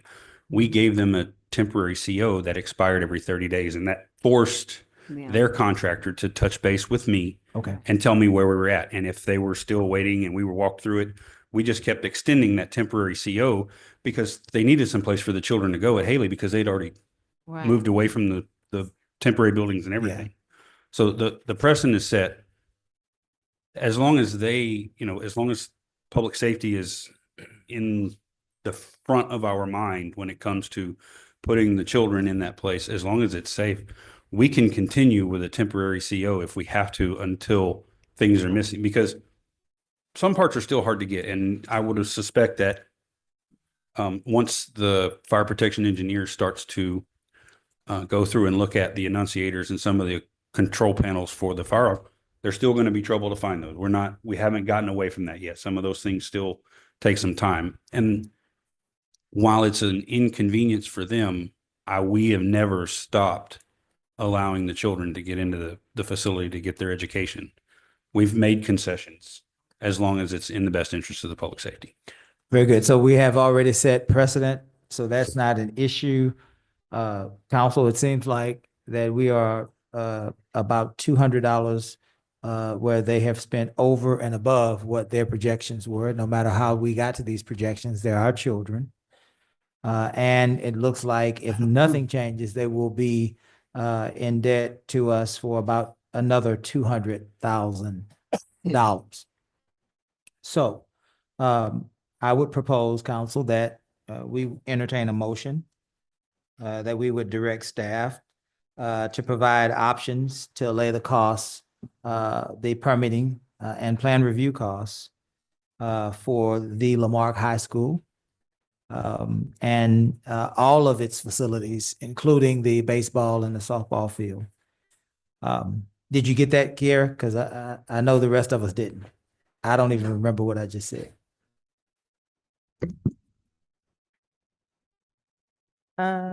It's a motion to direct staff to delay the permitting and plan review To costs. provide options. To provide options to delay the permitting and plan review costs for all facilities. Allay, not delay, allay. Okay, my bad. In other words, to find a way to absorb them, whether that be through our own process described by Gus, or some sort of a deal with land as alluded to by Mayor Pro Tem Compion. Whatever that looks like, we want to direct staff, give staff permission to work with Dr. Duarte, because I assume they're going to be doing the same thing on tomorrow, right? So that we can have this resolved. While this is happening, Mr. Pritchett, this is your staff. Yes, sir. And it sounds like that Chief Merriman did a whole bunch of different things to help try to move this forward. It's your staff. So long as it is not illegal, you can do what you see fit with your staff. If you direct him to do that, then so be it. So we'll continue the conversations that we started this afternoon. Yes, sir. Council, we are at 5:40. Wait, I still need the motion. Yeah, I'm bringing the horse into the barn. We are at 5:40. I outlined a motion that I think would help without committing us to anything until we actually do our due diligence. Unless there is another motion, I will entertain that motion. Is there a second? Any further discussion? Let me say on behalf of the city of Lamar and this council and our staff, thank you, ladies and gentlemen, for attending today. Dr. Duarte, you are correct. This is not about us or about you or any other entity other than the children of the Texas City Independent School District. And the ultimate goal is to give them a place to learn, to grow, and to become whomever they choose to be. And so we are excited about the opportunity to help. Our apologies if we have made this process difficult or arduous for you guys. It is not our intention. Believe it or not, though Lamarque is a booming metropolis, we don't really build a lot of schools. So it's a once in a lifetime opportunity. Again, thank you all for taking time out to visit with us today. Dr. Duarte, the rest of your team, we will entertain any closing comments at this time. I think what I would say is we appreciate you giving us this opportunity to share the process where we are and help us take care of our children. Absolutely. Ms. Carnes, as the school board president, we certainly want to hear from you. Very appreciative for the meeting and the opportunity. Absolutely. Mr. Moss. Mayor Bell, I just want to thank this commission for being open-minded and having the conversation with us. I think we've made progress. Both of them. I think we're successful. Absolutely. Ms. Paul. Very good. Very good. Those were our elected and appointed officials. But we're going to allow those gentlemen as well. Y'all look so lonely on the end. Is anything?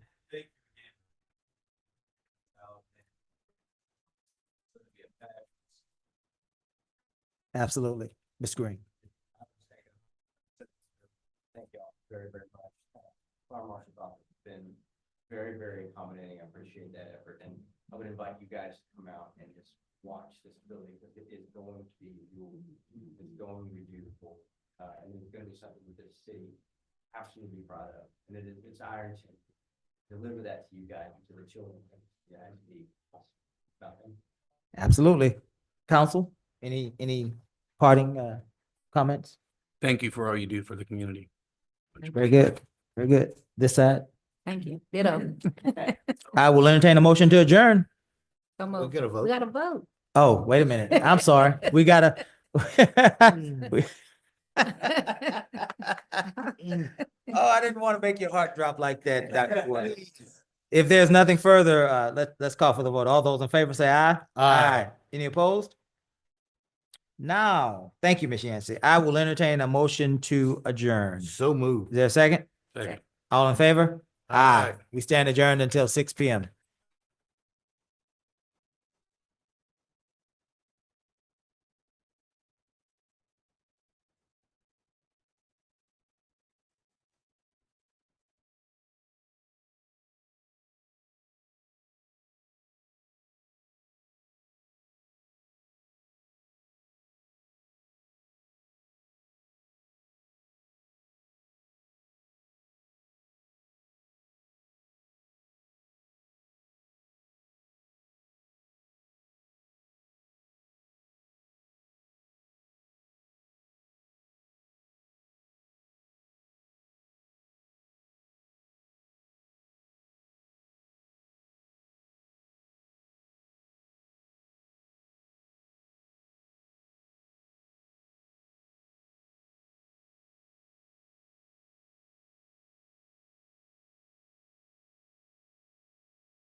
Good evening.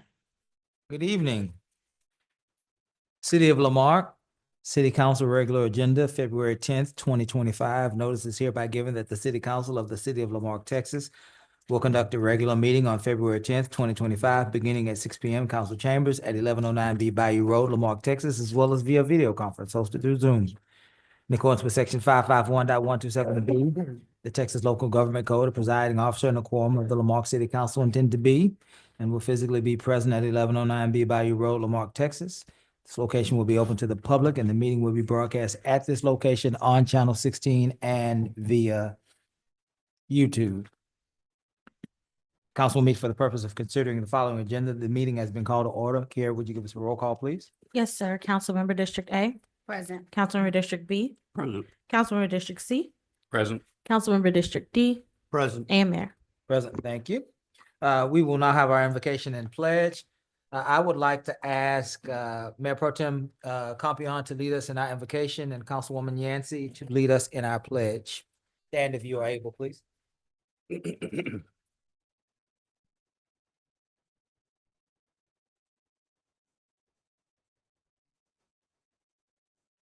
our glorious and blessed God, we ask that in every effort that we make today, that we bring you honor. We ask that you energize us when we're tired and when we're weary. We ask that the work that we do today will bring hope, life, and courage to all of our community here and to our residents and all of our families. It is with your loving grace that we ask in your name. Amen. Amen. I pledge allegiance to the flag of the United States of America and to the republic which stands one nation under God, indivisible, with liberty and justice for all. Thank you, Mayor Pro Tem. Thank you, Councilwoman Yancey. I believe it's time now for proclamations. Is that right?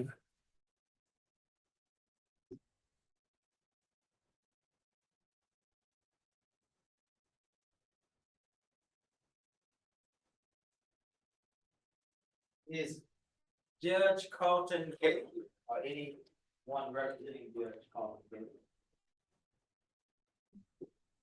But I'll read it into the record. Anyway.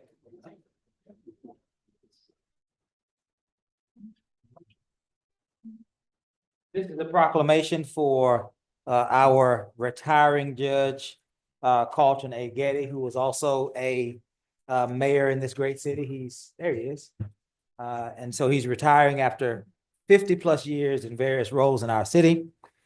And so this proclamation reads: the office of the mayor for the city of Lamar proclamation, whereas the city of Lamar recognizes the invaluable contributions dedicated service of Carlton A. Getty, who has served the city with distinction for over 50 years in various roles, including associate judge, city attorney, and mayor.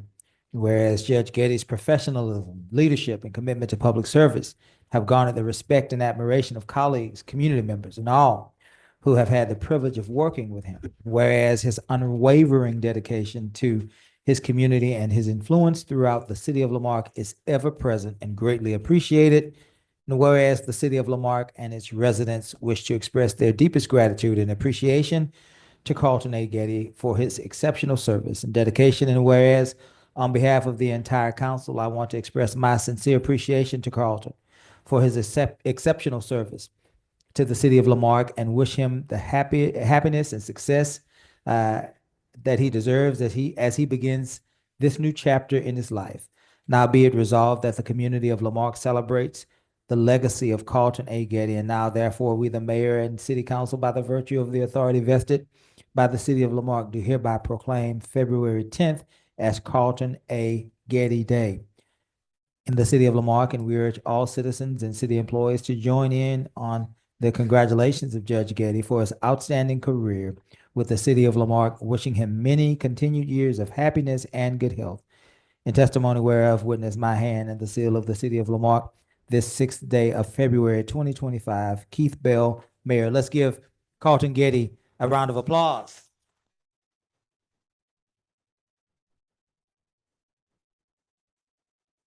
having served in various roles in municipal government, from employee to union representative to elected official.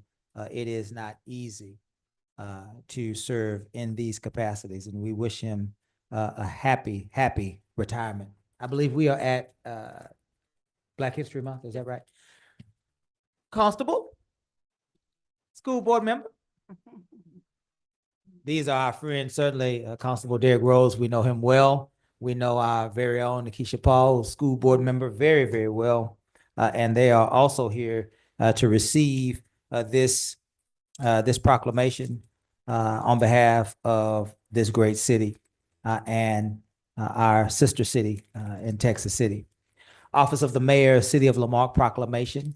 Whereas Black History Month can be traced as far back as 1915, but has only been officially recognized since 1976 after a public call to action by President Gerald Ford. And whereas observing Black History Month provides opportunities to gain a deeper understanding of African American history, acknowledging the centuries of efforts towards equality and freedom, as well as the achievements and contributions African Americans have made in shaping this country and its communities. And whereas the national theme for Black History Month 2025 is Black Americans and Labor, which examines the intersection of employment and work with the Black American experience. And whereas Black Americans have always contributed to our shared communities, our state, and our nation, with roles from labor leaders to essential workers to CEOs. And whereas it is clear great strides have been made towards realizing a more equitable nation, and we must commit to defending the progress that has been made, continuing to confront the actions that threaten the safety and rights of all members of our community. Now, therefore, we, the mayor and city council, urge all citizens and businesses to join and hereby proclaim the month of February 2025 as Black History Month in Lamarque, and encourage citizens to join us in recognizing the month of February as Black History Month, and in testimony whereof witness my hand, the seal of the city of Lamarque, this seventh day of February 2025. Keith Bell, Mayor. Let's give Black History Month a round of applause. Absolutely.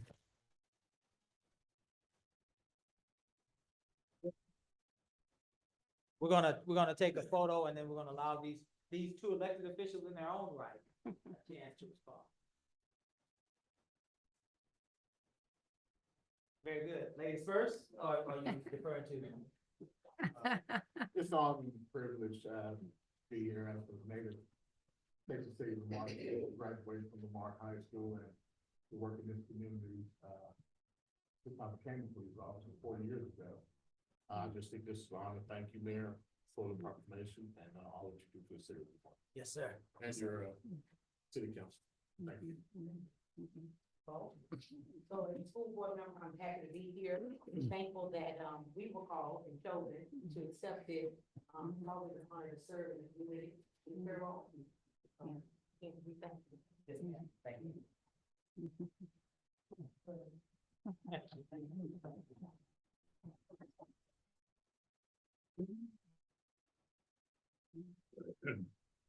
American Heart Month.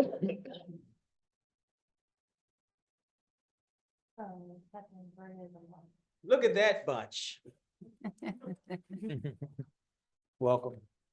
Got black, got reds, firefighter force. All right. I believe these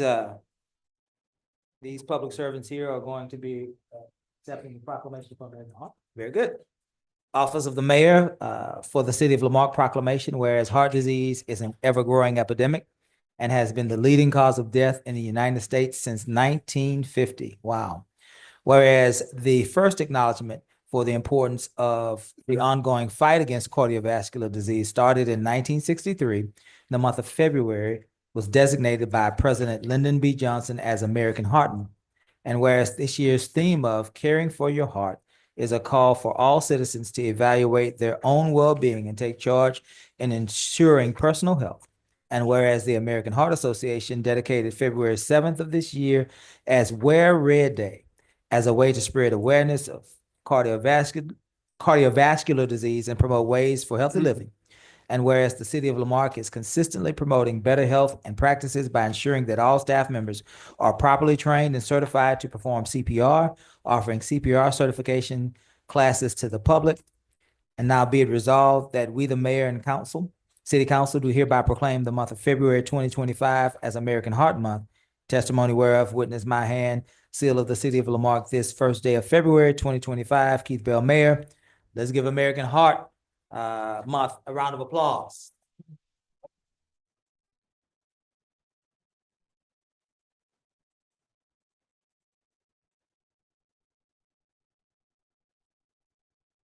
Black, I believe, are you still our EMS captain? Yes, sir. Would you like to respond on behalf, I don't know who's the captain here, Grant, are you captain? That's Captain Black. Okay, Captain Black. All right.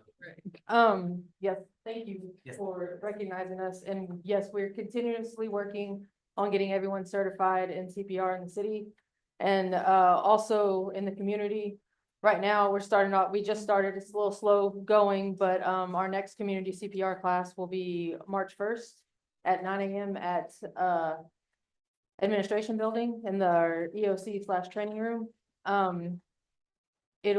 It's open to the public. You contact our administrative assistant and she will help you pay. It's $25 and you will receive your card and have a good time for 4 hours with us. Yes. Very good. Thank you, guys. All right.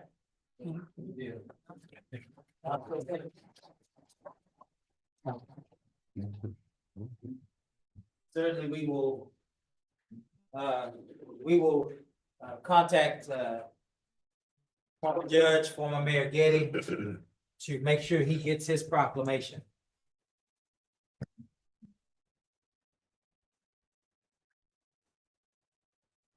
Citizens' participation.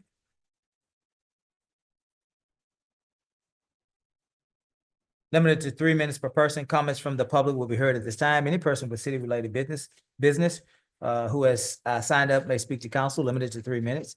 If wishing to speak, give the mayor or the presiding officer your full legal name, your address, and item you wish to speak about. Compliance with the Texas Open Meetings Act, the city may not deliberate on comments. Personal attacks will not be allowed, and personnel matters should be addressed to the city manager during normal business hours. Press *6 to mute or unmute yourself if you're participating via telephone. If you are participating via Zoom on a smartphone, tablet, or computer, there is a microphone icon at the lower portion of your screen. You may use it to mute and unmute yourself. If you are here with us in person, there is a podium to the center aisle with a microphone. When your name is called, you may approach and you will be given 3 minutes to speak. Are there any persons wishing to speak online tonight? No, sir. Very good. We will have now those that are here with us physically. And the first person would be Mr. George. Is that Dory? Door. Welcome, Mr. George. Like a door. Welcome, Mr. George. And you will follow right behind her. We can do that. Let's do this. Let's allow you then to go after Mrs. Kimberly Kriegel Edwards. Welcome, Miss Kimberly. Name and address for the record. Lamar, Texas, 77568. Yes, ma'am. Welcome. Thank you once again, council, for seeing me. Sorry, it's 2 times in a row. I wanted to express my sincere thanks for letting me get the imminent threat of the 250-foot high tree down to 5 feet. It is behind the, right at the fence line now. I had sent out an email to follow up with you all. It bounced back from all the council people, but Mr. Ellison and I believe Mr. Pritchett and also the city clerk received copies of it. I did ask them to forward it to you, but in the event that you didn't receive it, I brought you copies of that email. It is here. And there are a couple of things I'd like to point out. One thing I did not include because I didn't think it would need to be included is a small spindly oak tree next to the pine tree that was taken out. It is diseased. It's riddled with termites. I've got multiple pictures there where you can see exactly how damaged that tree is. The tree service agency that I use, which is an approved contractor by the city of Lamarck, A1 Tree Service after Hurricane Beryl. They are the company I contracted with, and they suggested that both trees be taken out. Unfortunately, once again, the back neighbor in number 3, Pine Circle, came out and stopped the removal of that tree. We did call the police and also Mr. Ellison and Mr. Hernandez from code enforcement responded. And then they did say that since it was not part of our agreement of taking out the big tree, I couldn't take it down. So we have it. That's what I'm bringing to you again. I've also, you're gonna see multiple pictures of what the back of that property looks like with the fence, the pine tree now at a 5-foot stump, and the rotting, dying oak tree that's right next to it. What you can also see is my fence line with the root systems of those 2 trees coming up underneath and upheaving the fence and causing it to be crooked, out of balance, and all of the, we're required to have vinyl fences in our neighborhood. My fence is 20 years old, it is brittle, and so I've hired A-to-Z Trophy and Fence, who is a 2nd generation Lamar company, to completely redo my fence. But they did say they would prefer to have that root system out in order to be able to lay it completely and evenly to the ground. So what does this do for everyone involved in the program? Well, all utilities were called multiple times because I started this process way back in October of last year, where every entity told me, you pay taxes to the curb, you're good to go, take it out. So I'm asking you all to please grant me the approval to remove the remaining portions of the 2 trees in questions, stumps and roots included. Because for one thing, I'm putting a gate in my fence. It will allow easier access to all municipalities and the city of Lamar to the easement in question. Everyone will be able to come through that gate as needed and not have to come through my front yard gate where things on my patio have been being destroyed. It cleans up an area owned by the city of Lamar in Pine Circle that's not being maintained, as can be seen in those pictures. And it will remove the trees that are dead or dying and bug infested. And again, I'm not asking for any money from the city. Yes, ma'am. Thank you. Thank you. All right, George Dorr. Welcome, sir. Name and address. Mayor, on that last one, for a point of information, Ms. Edwards said that she sent an email. Can you provide your email so I can search for that? Got it. Yes, ma'am. At gmail.com. K-A-K-M. Thank you, ma'am. But please don't need one.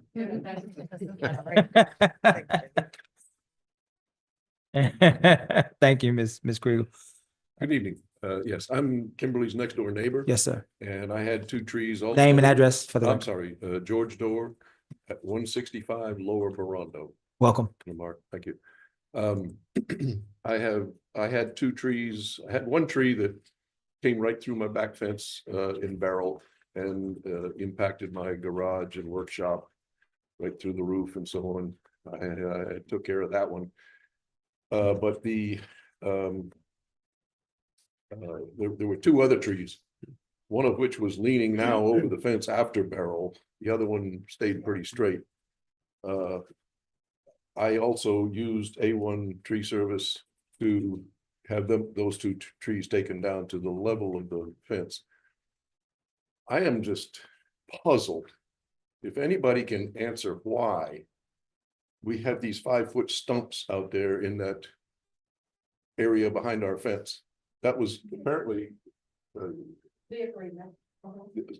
but I mean, does that make any sense? A 5-foot stump rather than taking it right down to the ground? Anybody? We can't, yeah, Mr. George, because we can't discuss anything without public notice, we can't respond to what you're saying because then it would create an illegal meeting. So we can listen, but we can't respond back. Oh, okay. Well, so I would like to just say, I would like to have permission to take those 2 stumps right down to the ground. And I live in Barondo Pines, and behind us is Pine Circle Drive, if you will, whatever.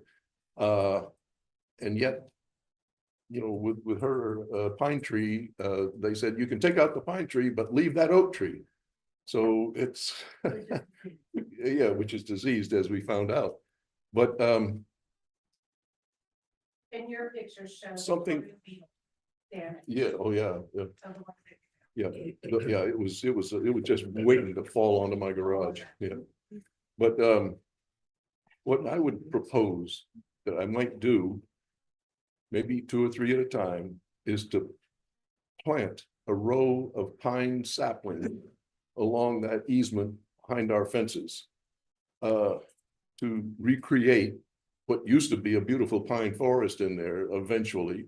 And it would be, I don't know, 40, 50 years before those pines would ever become an issue of, imminent danger to the homes there and so on. Could be taken care of at that time. And so on. We'll all be dead, but it's right.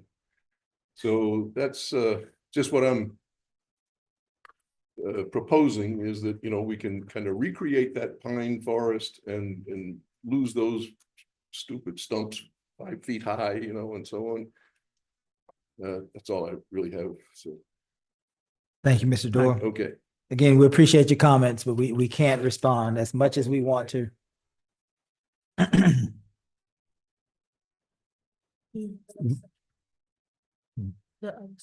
made that way. Yes. You need just one of these?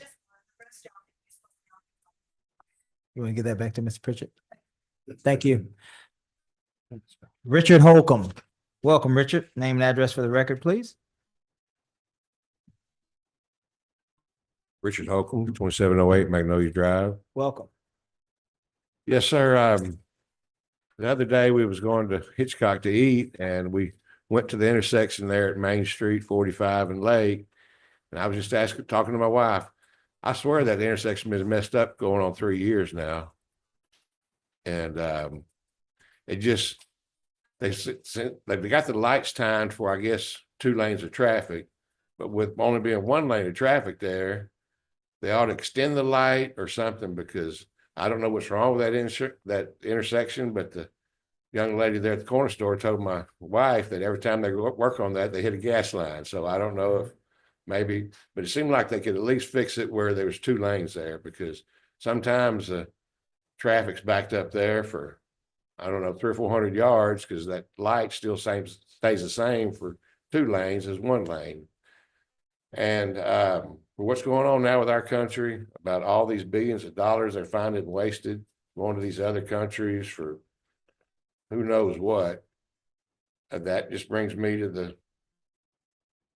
make a comment about the forensic audit. I really think that we ought to have a forensic audit in this town, because they're finding billions of dollars of our hard-working taxpayer dollars being spent for God knows what in other countries.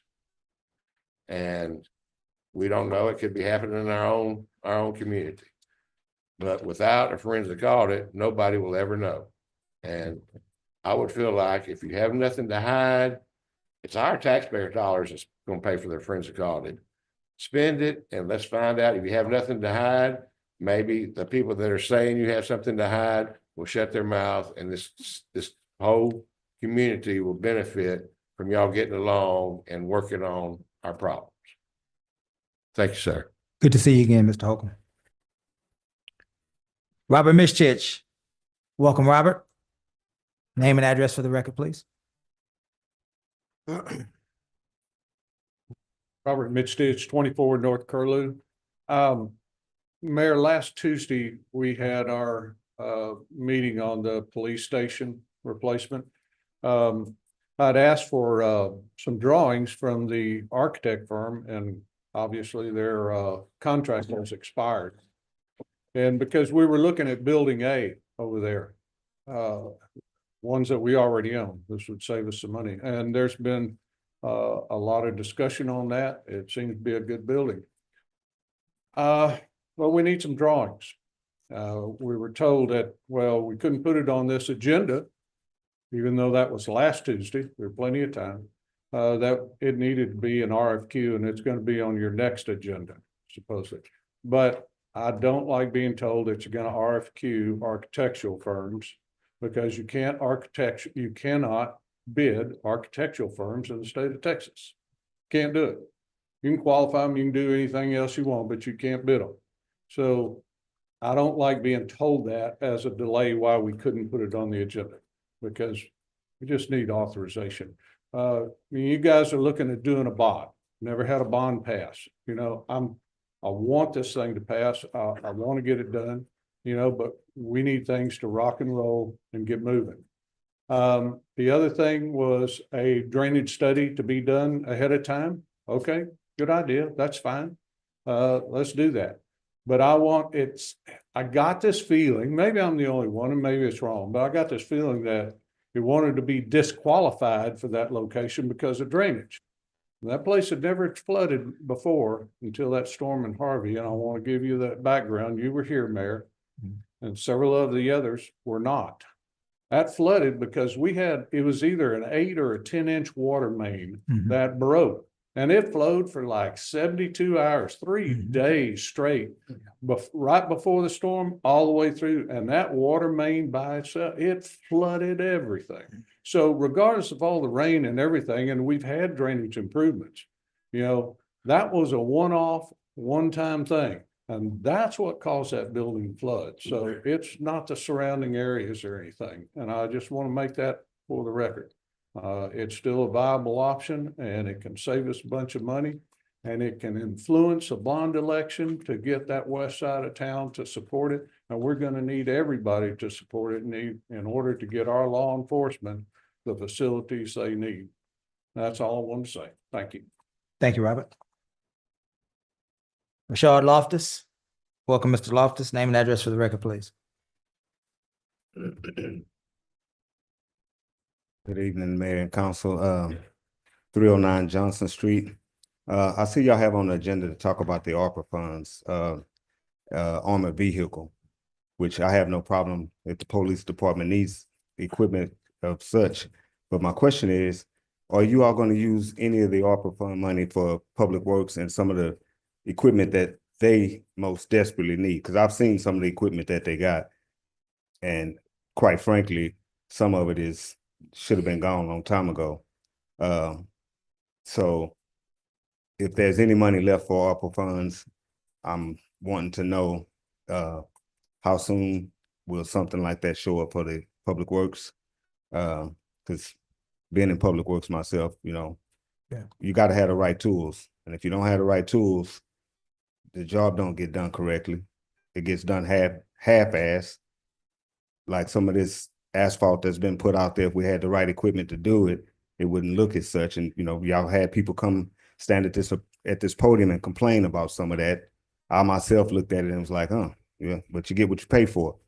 So, yeah, let's put some money toward public works. Also, too, I heard gentlemen speak about forensic audit. Maybe it is time that we do a forensic audit and date it all the way back to when, say Mayor Bobby Hocking was, sitting in the mayor's seat. Tink Jackson was sitting in the city manager seat. Let's go back that far. If we're going to start, let's start way back there and then move forward, come forward with that. And then they're right. Maybe, maybe you find something, maybe you don't. And then that will shut people up because I'm tired of hearing about it, to be honest with you. Either you do it or you don't, but you're still going to have people come to this podium and ask for it continually until they either get it or they don't, or however that looks. Yeah, that's about it. I got a bunch more to say, but I'll save it for the next time. Thank you, Mr. Loftus.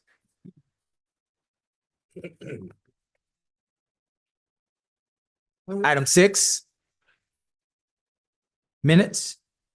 Gus, if you don't mind, we'll take these together. That's fine. 6-1, special city council minutes, minutes 2-3, 2025. 6-2, special city council minutes 1-3, 2025. I will entertain a motion. Move to approve. Is there a second? Second. Are there any corrections or omissions? Hearing none, we'll call for the vote. All those in favor? Aye. Any opposed? 7, public hearings. Conduct public hearings to hear public input on 7-1, ordinance number letter O-2025-0001, adopting rules of procedures for council meetings, making various findings, and providing an effective date. I will close the regular meeting at 6:35 and open the public hearing at 6:35. Are there any persons online or in person wishing to speak to item 7-1? Again, any persons online or in person wishing to speak to item 7-1? Hearing none, we'll move to item 7-2. ordinance number letter O 2025 0002, approving the updates to the 2024 building and fire codes for the city of Lamar. Are there any persons online or in person wishing to speak to item 7.2? Are there any persons online or in person wishing to speak to item 7.2? Hearing none, we will close the public hearing at 6:35 and reopen our regular meeting at 6:36. Item 8, old business, items presented to council for discussion and possible action. 8.1, ordinance number letter O 2025 0001, adopting rules of procedure for council meetings, making various findings, providing an effective date. Council, this is the second and final reading. I will entertain a motion. So move. Is that a second? Second. Any discussion?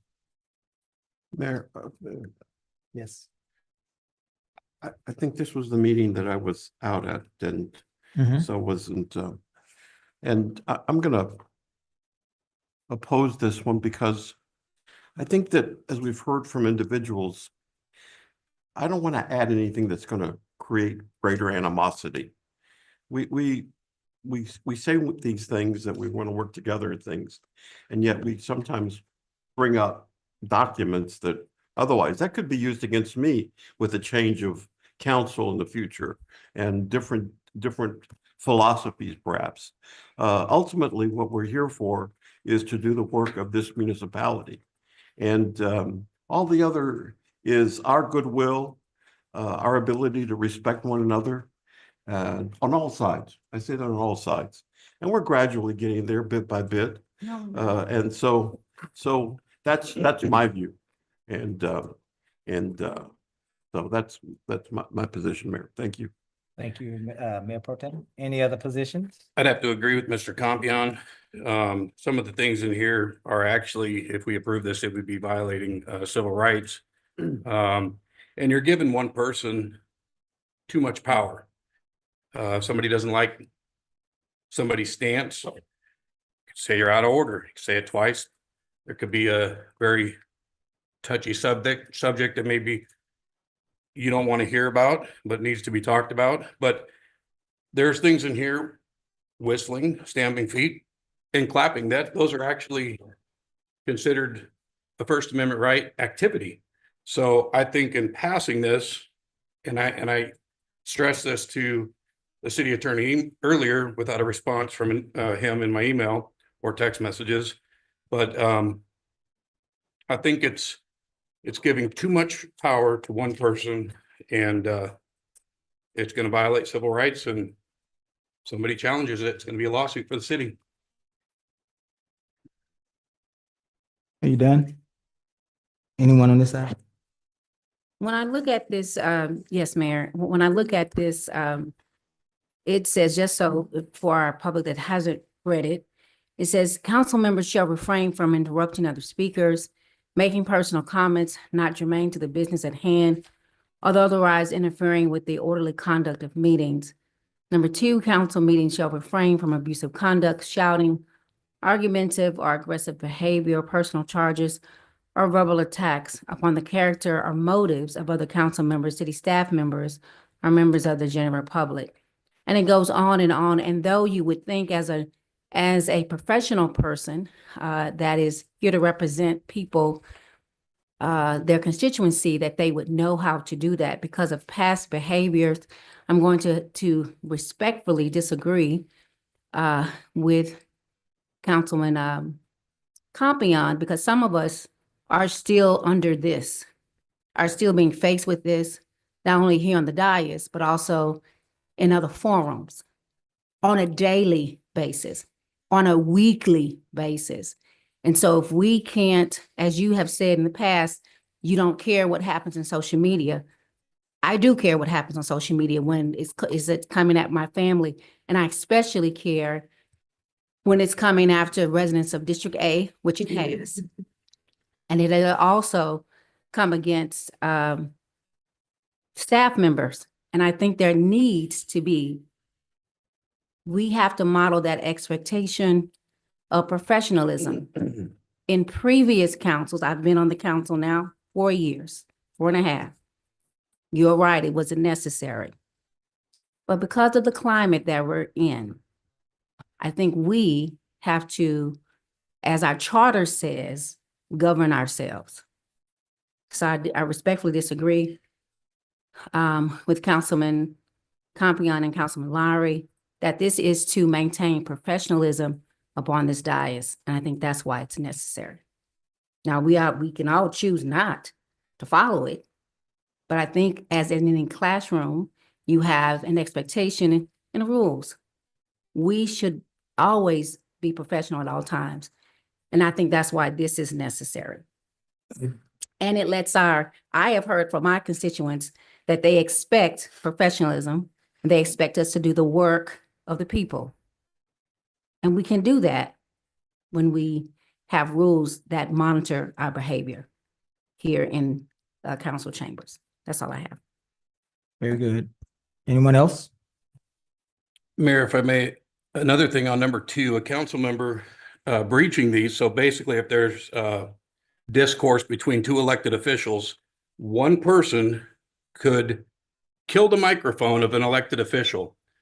You're giving one person the right to suppress your free speech. Highly inappropriate. Highly inappropriate. Then that person that doesn't agree with you can order a law enforcement officer to remove that person from a meeting. So not only would you put the city in jeopardy, the person instructing the removal of a person or violating the civil rights, but then you would have law enforcement subject to a lawsuit as well. I think we're marching into dangerous territory, and you don't have to be a law grad to figure this out. You're marching into dangerous territory, but its intended purpose was really similar to the ethics ordinance that was implemented. There's an intended purpose behind that, and I think most people know that. But I'm going to, once again, I'm going to strongly oppose this. Just curious, Mr. Lowry, what is the intended purpose? It's to give one person control. You know, for instance, I'm not going to get into for instances, but if you don't like what somebody says, you're going to try to silence them, period. Like you've done in the past. Is that what you believe this says? And it could be used against you. If the council were to flip, how would you like it if people used it against you? You wouldn't like it. So, I mean, it's just like the ethics ordinance. How many tens of thousands of dollars did we waste on ethics ordinance stuff? Do you believe what you just said about this ordinance? Absolutely, 100%. Well, sounds like what you said was that this ordinance can be used to silence a person when one person disagrees with the other person. Did I get you right? Correct. Okay. Okay. Because I'm reading here, and I'm reading number 1, council members shall refrain from interrupting other speakers. Or making personal comments that are not germane to the business at hand, or otherwise interfering with the orderly conduct at meetings. I didn't see any disagreement or any punishment for disagreement in 1. Let's go to 2. Council members shall refrain from abusive conduct, shouting, argumentative or aggressive behavior. Let's stop there.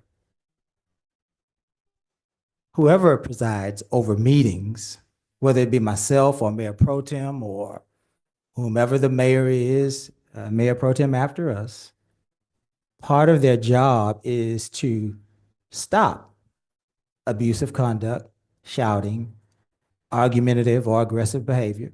And then it adds personal charges that are not on the agenda, I would assume, verbal attacks upon the character or motives of other council members. Seem like that's not something that we should be doing. City staff members or members of the general public.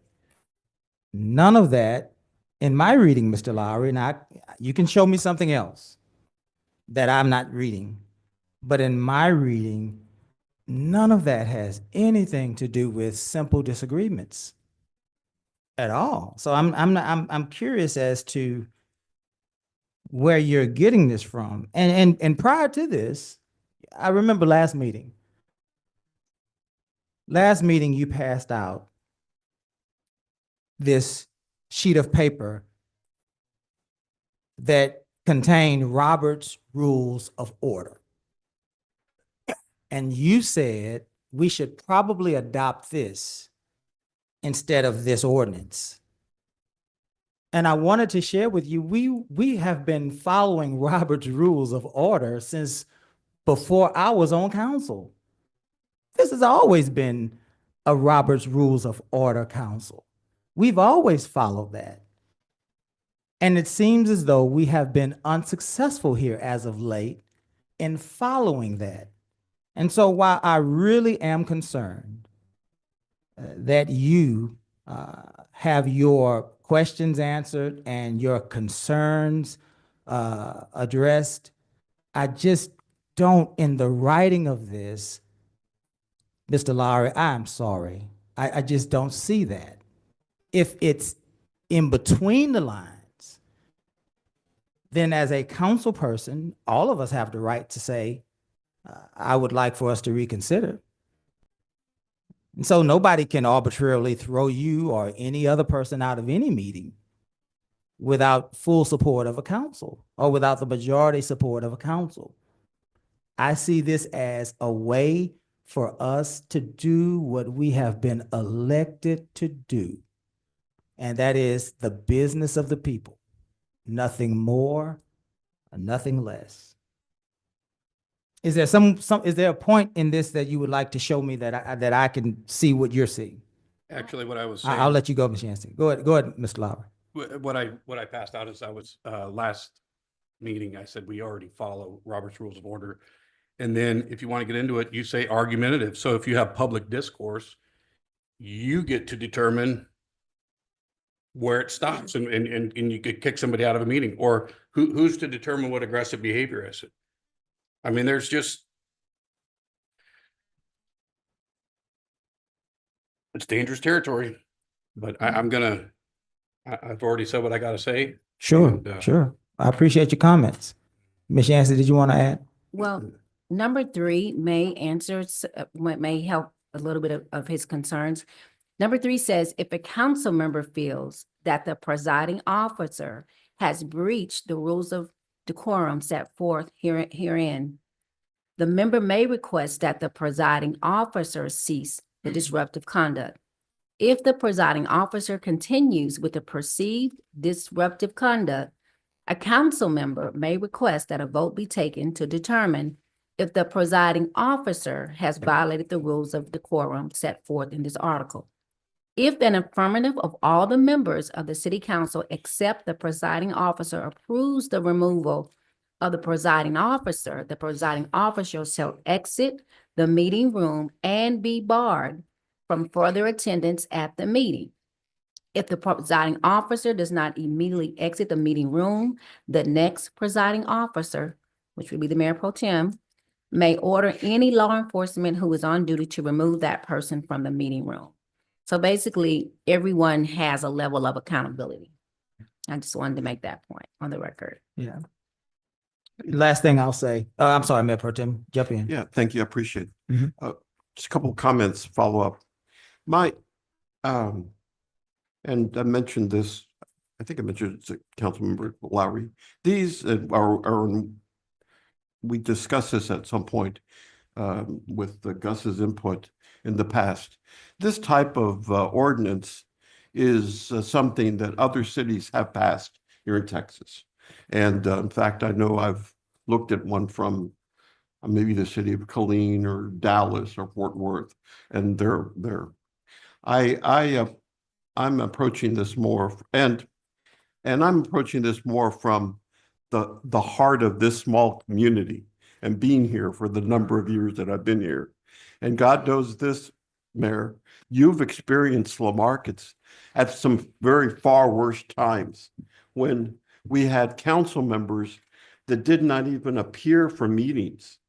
And you sometimes were the only one who would be here. And trying to keep the city of business going on to the best of your abilities. And so this is, but I'm not looking, my opposition is more, I've expressed these concerns to Councilmember Lowry. I've said to the mayor, my goal, and I'll be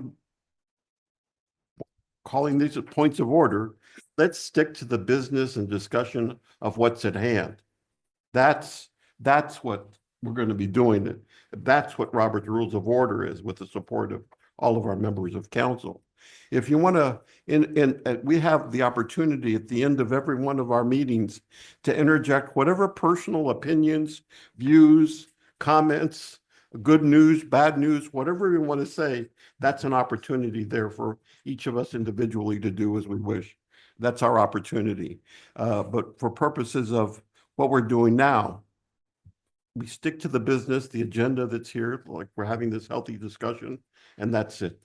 And I hope that we can do that without passing any further ordinances to that effect. That's all I'm hopeful for. Here's what I'll say. Good faith. If we are all acting in good faith, right? If we're acting in good faith, then we respect the presiding officer. We respect the other members and what those other members have to contribute, and we move forward as a council doing the business of the city. When I rewind my tape and I look back at meetings under Robert's Rules of Order, I don't see that. I don't see us doing what's in the best interest of the city. I see us having moments of disruption. I say us, it's a one council. I see us interrupting one another. I see us having moments of disruption. I see us having moments of chaos and confusion. And I see any attempt by this council to organize ourselves and to put appropriate behavior in effect on this dais. I see it fought against.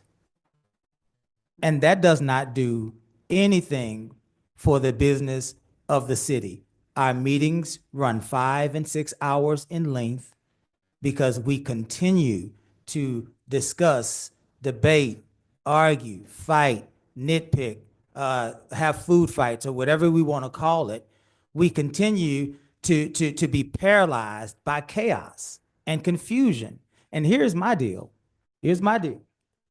At the end of it all, the people that suffer are the people of this community, because their work, their business isn't getting done, or their business is so convoluted in all of the other things that actually happened that night that they don't even know what happened. And we can sit here and argue and fight against everything that we do to try to govern ourselves. And that's fine. I get it. But at the end of the day, it's the people's business that needs to be done. And I have gotten personally more calls, more conversations, more commentary about the disgusting tone and direction that our meetings have been headed in. The people overwhelmingly want us to have and to do the business of the city, nothing more, nothing less. But in good faith, here's the good news for all of us. In good faith, we can all respect one another. I was telling somebody else, and then I'm gonna be done with it. I was telling somebody today, it's almost like as if the police department pulls you over because you were going 50 into 35, and we're somehow arguing that there shouldn't even be a speed limit. Speed limits are put in place for the safety of our citizenry. rules are put in place so that this meeting can be conducive to the best outcomes for our community. Nothing more, nothing less. If we're all here for that reason, we can disagree. Let me try it. Mr. Ross, I really don't like the position that you're taking on agenda item 112G. I think that it is short-sighted, and I think that it's going to put the city in turmoil, Mr. Ross. And I don't agree with that, what you're proposing. That was simple. If we do that, nobody violates this ordinance. I'll stop there. We have a motion and a second. If there's no further discussion, I'll call for the vote. All those in favor? Aye. Any opposed? Nay. Aye. Thank you, council. We are now at item 8.2, ordinance number letter O-2025-0002, approving the updates to the 2024 building and fire codes for the city of Lamar. This is the second and final reading. Where is the fire chief? Just making sure you were there. Council, I will entertain a motion. So Is moved. there a second? Second. All right, Chief. Does anybody have any questions for Chief Merriman? I think we beat them all. I think we got them all answered, Chief. Thank you. I will, do you want to vote on this, Ms. Yancey? You can stay right there. I'll call for the vote. All those in favor? Aye. Any opposed? Yes, ma'am. Go ahead. 9.3, Lamar Police Station mural, approving Keep Lamar Beautiful recommendation for a mural at the Lamar Police Station. Code enforcement, is this code enforcement? I think there's 8-3. Whoa, I jumped way ahead. boards and I was trying to get out of here, Joe. Yeah. I'm sorry, guys. 8.3, boards and commissions. I was close. Appointing, reappointing, and or removing members of boards, commissions, and committees. Ms. Nance. Yes, sir. There are still some people who haven't done all of their appointments for the terms that expired in 2024, as well as there haven't been persons appointed to the ordinance, enough people appointed to the ordinance review committee for them to actually meet. So that's why this item is back on the agenda. I have a question. Ms. Nance, are there any individuals that have submitted applications that have expressed an interest in the ordinance committee appointments? That's what I was kind of hoping. Yeah, for. that's what I'm waiting. Well, we had that same discussion earlier. We're looking for. Yeah, we did. So currently, I do not have any of anybody who specified that particular board, those particular boards, because it is listed as charter and ordinance review now online. But I don't know, but I know sometimes you all bring us people that we haven't necessarily heard from yet, so we left that open. Mhm. And But if you look- Councilmember Ross, you may have to help me out, but the ordinance review is just intended to do that. It's intended to take each one of our ordinances Yes. and kind of like act Review like a them and make sunset sure- committee and Yep. take a look at them Yes. and study them and then come back with recommendations. Come back with recommendations. That way we can start, basically, we can start with our commercial ordinances and Mhm. try to make sure they're up to date Okay. with what's going on. So presently please, for- anybody has an interest in doing, would love to get an application in. And I'd love to make an appointment to that. Well, you'll have mine in a couple months. Very good. So I guess I'm gonna go with Mayor Pro Tem. Do we have any persons that are interested in the ordinance review committee? At the moment, I At the do moment. not have any applications for that board. Is there any way we can highlight that perhaps on the city Yes, sir. website I could work with communications to see if we can do like a campaign for it. for that particular board? That's one of the things that we discussed as far as kind of discussing here, now that you mention it, to do one call for people to apply for volunteer for all boards, but specifically notate the need for ordinance review because we had the same conversation Yeah. internally as well. Yeah. sorry, there's one other board that isn't listed on here, that we may need to bring back to you all, the Youth Advisory Council. Yeah. We didn't really create a structure for that as well, so we should probably talk about that one at a future meeting. Structure for the council? Yes, Okay, okay. because I know at one point it was. Refresh me, did we proceed with the appointments or no? No, that's what I'm saying.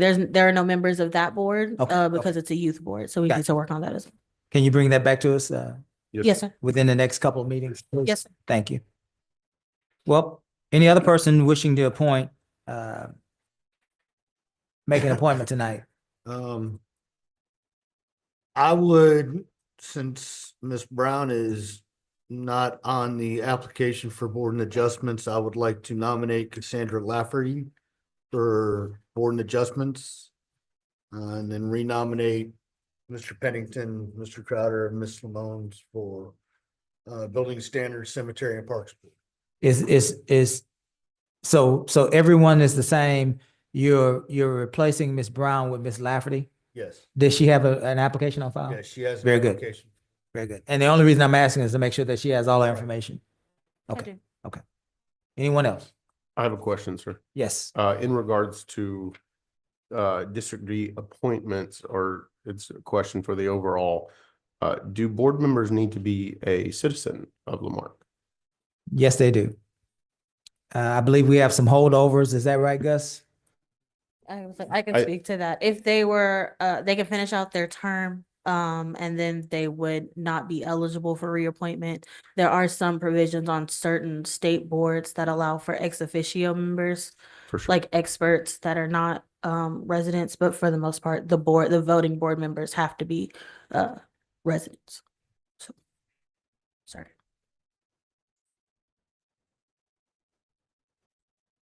Anything else? Did you get your question answered, Mr. Pritchard? Yes, sir. The reason I was asking is unfortunately where he does fine work, and I love him as a person, but Mr. Crowder is not a citizen of Lamarque. Okay. I'd rather use the term resident. Resident. Okay, thank you. I caught that, Joe. I caught it. All right. All right, so We are residents of this great city. That is a true statement. Citizen is not necessarily. I get you.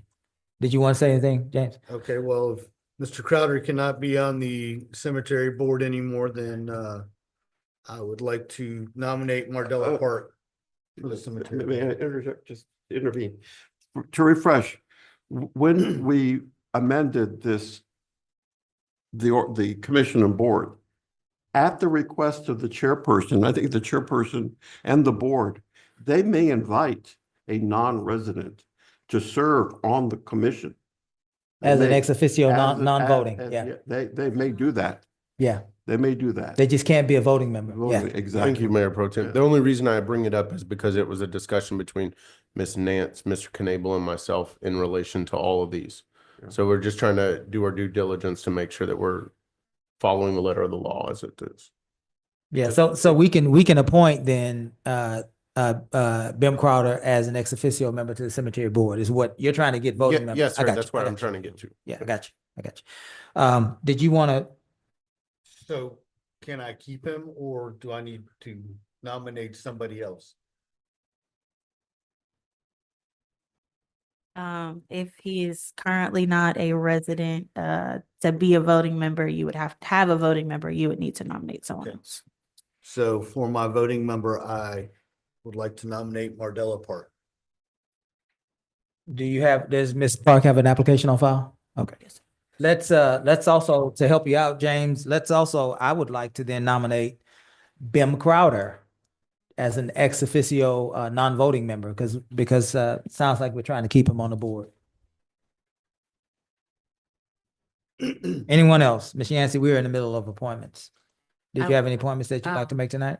Reappoint Richard Loftus to Keep My Beautiful and reappoint Tanya Griffin to Parks Board. Very good. And I'll get back with you with the other two for the next meeting. Yes, ma'am. Anyone else? Well, if there's no further nominations, I will entertain a second to all of those nominations. Second. All in favor? Aye. Any opposed? All right, we are at 9, new business. Items presented to council for the discussion and possible action. 9.1, ordinance number letter O dash 2025 dash 0003. The creation of a heavy industrial zoning district. There are some very impressive, serious looking men on this side of the aisle that I believe they have some ties to the railroad. You gentlemen may approach. We are going to put about 15 minutes, 15, council 15 minutes to start. 15 minutes on this discussion piece. You gentlemen can have a seat and we can move that microphone. Thank you, JB. We can move that microphone. Are you all the only two? No. If I get in trouble, I have backup. Oh, you wanted them to be. Well, we just passed an ordinance that we're not going to allow that stuff here. I'm just kidding. I'm just teasing. Would you all, for the record, well, first of all, welcome, gentlemen. It's a pleasure to have you here today. We know you, those of us on the dais, because we speak with you on a regular basis, but our community may not know you. So if you would take the time to introduce yourselves, and then we'll get into this ordinance. I'm Jason Haley. I'm the Vice President at Texas City Terminal Railway Company. Thank you, Mr. Mayor. Good evening. My name is Tyson Moeller. I'm the President of Port of Texas City. I've been here now 12 months. Thank you. Go ahead, Reed. Reed Wilson, attorney, not from Lamar, but I did grow up in Galveston. Close Here, enough. Welcome. O'Connell High School. There it is. And good evening. My name's Kenny Corley. I'm outside counsel to TCT. It's a pleasure to be here with you all this evening. Very good. Gus, would it be helpful for you to start this discussion? To read us in and then allow since this is our meeting they're attending, then allow the railroad to then start in? I can, Okay. and also he's in the audience, but John Hightower is here as well. He's a lawyer representing the city on this matter. So should you have any questions, he's available too. So the idea of this ordinance dates back to 2016. There was a lot. I think Jason and the mayor might be the only ones who were around at that time. If you even were, Jason, I don't know. I was around. Right. Well, yes. But there was the idea of a land sale and that Texas City Terminals would develop the property. Somewhere along the way, that plan went asunder, essentially. Through a lot of negotiations between myself, John, prior city management, and then the railroad, what we have come up with is a new zoning district for the city of Lamarque. That is what is before you all today. It is a heavy industrial zoning district. We previously brought this to you all, probably over a year ago now. At that time, council was concerned. There were a number of concerns. There was public concern as well. And there was some general direction to go back to look at what Texas City has done with their heavy industrial zoning district, and to try to give some thought to not only the buffer zone and what goes there, but the screening as well.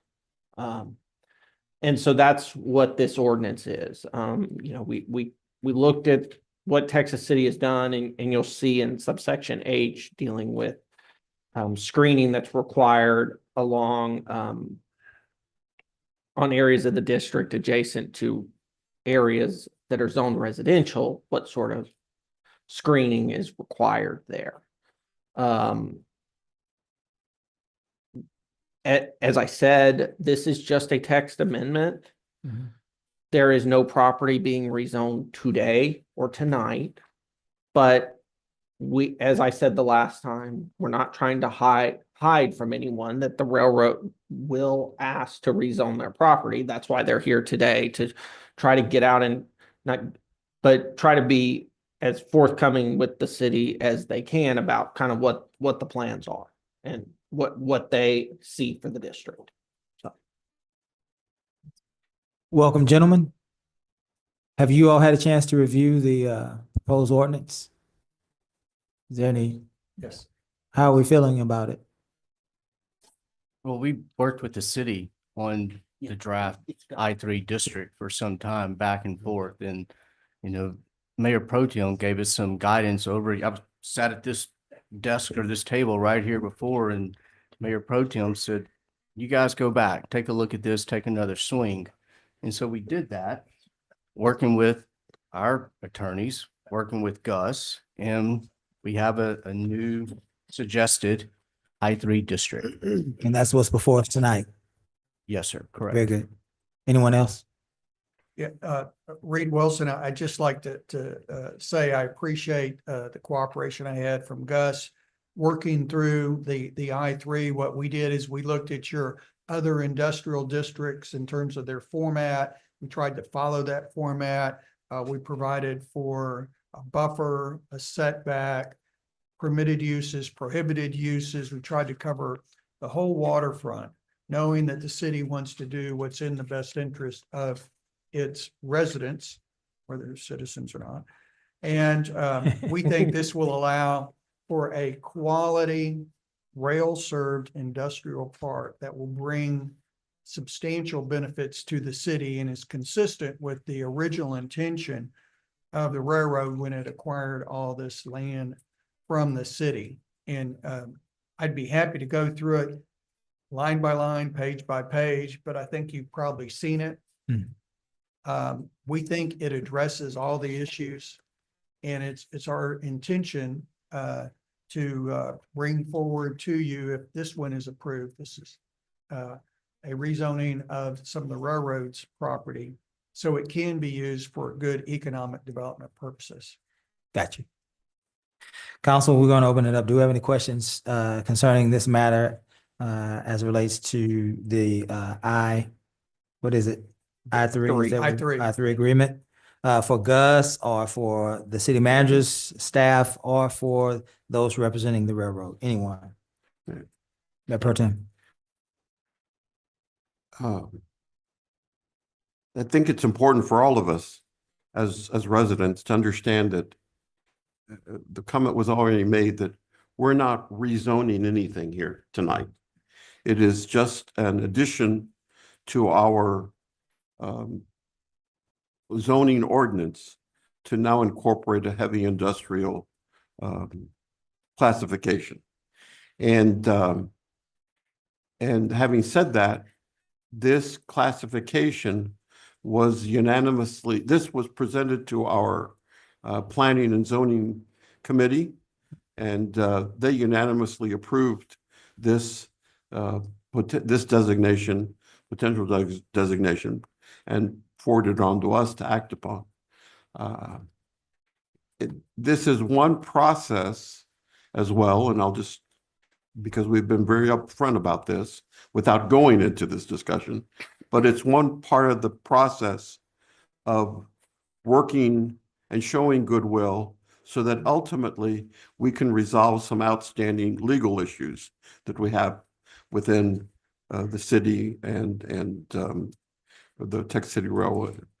And having said that, I've reviewed it.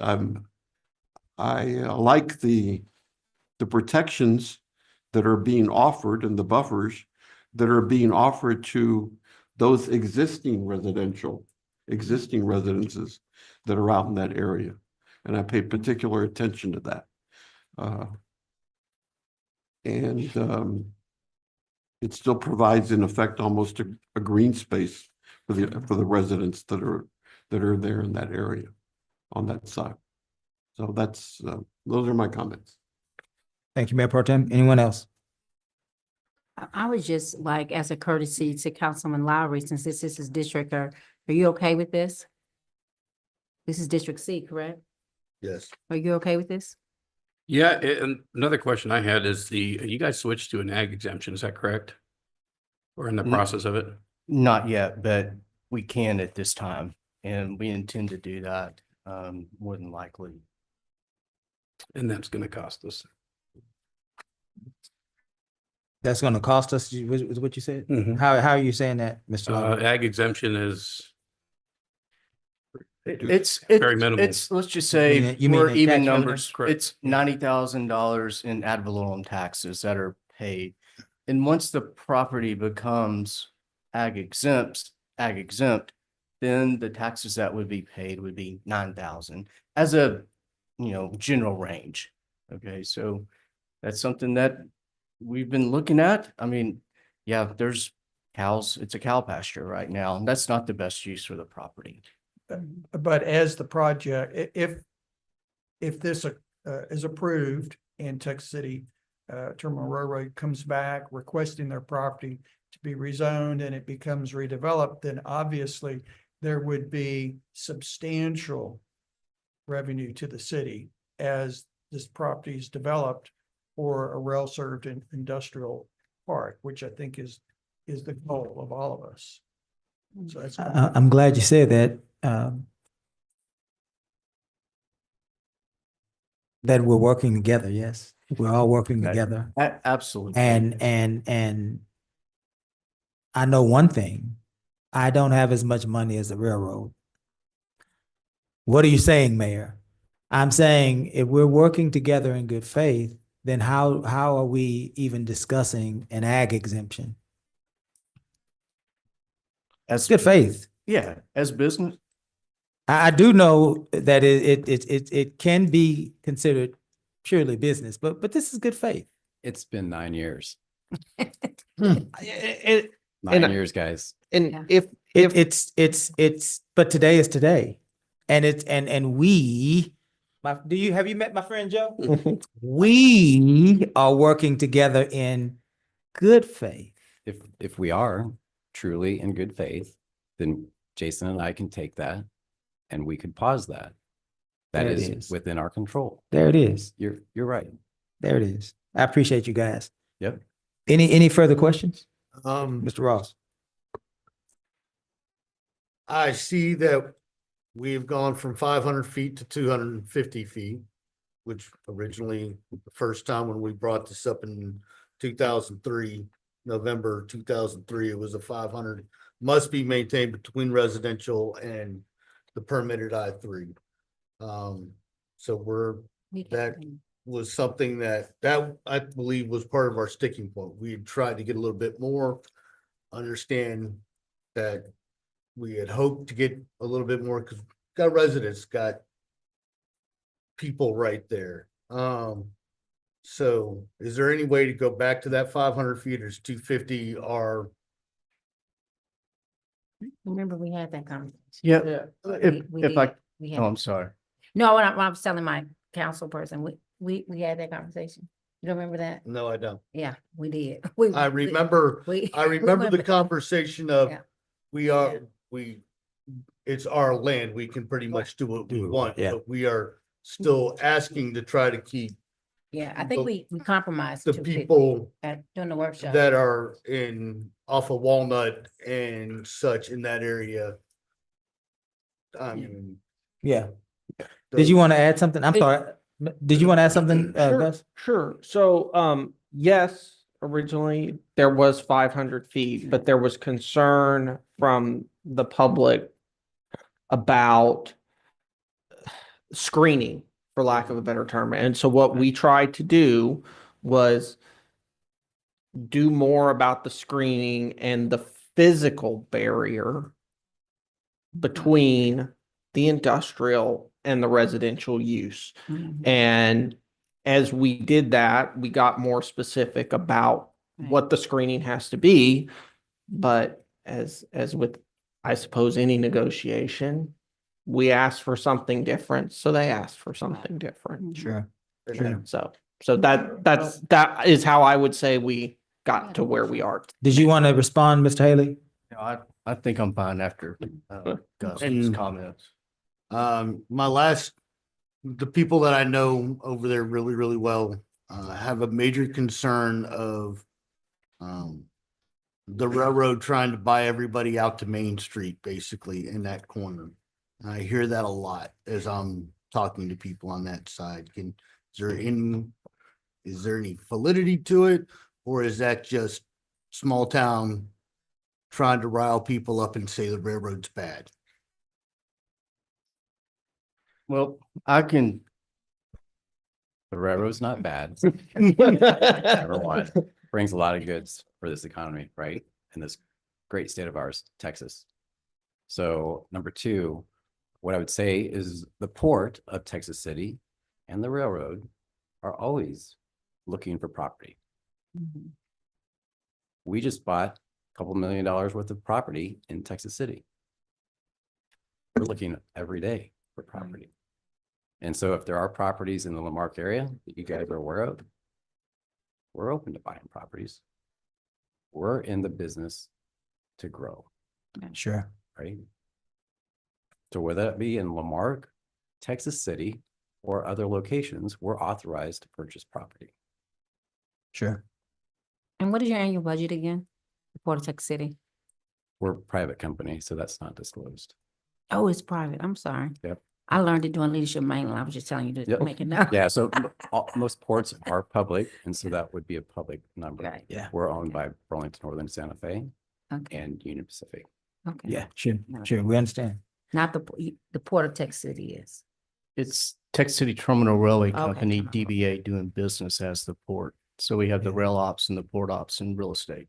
Okay, okay, got it.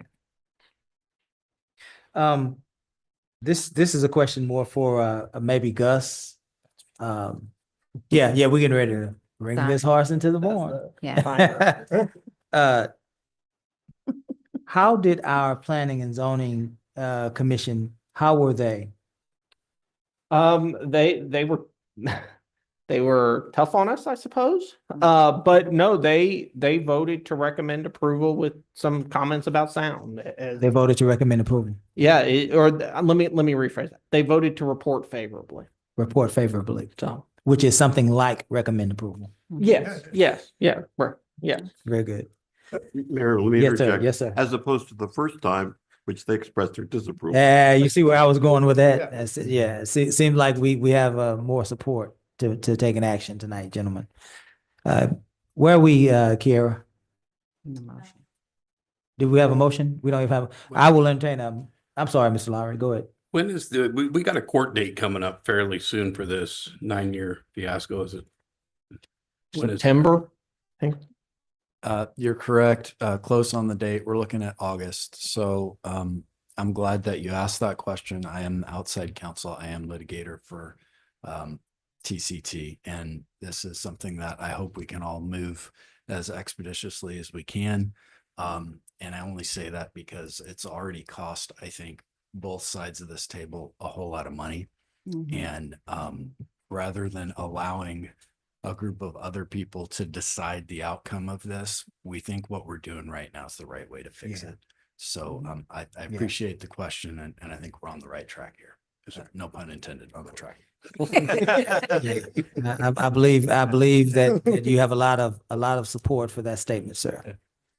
Well, let's see if we can act, council. I will entertain a motion. So Move moved. to approve. There's a motion. Who wants to be the second? I'll be the second. You'll be second. Any further discussion? Hearing none, we'll call for a vote. All those in favor? Aye. Any opposed? Nay.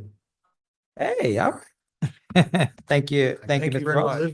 That I'm not gonna, Understand. 500 feet is, Totally understand. I totally understand. Thank you for that.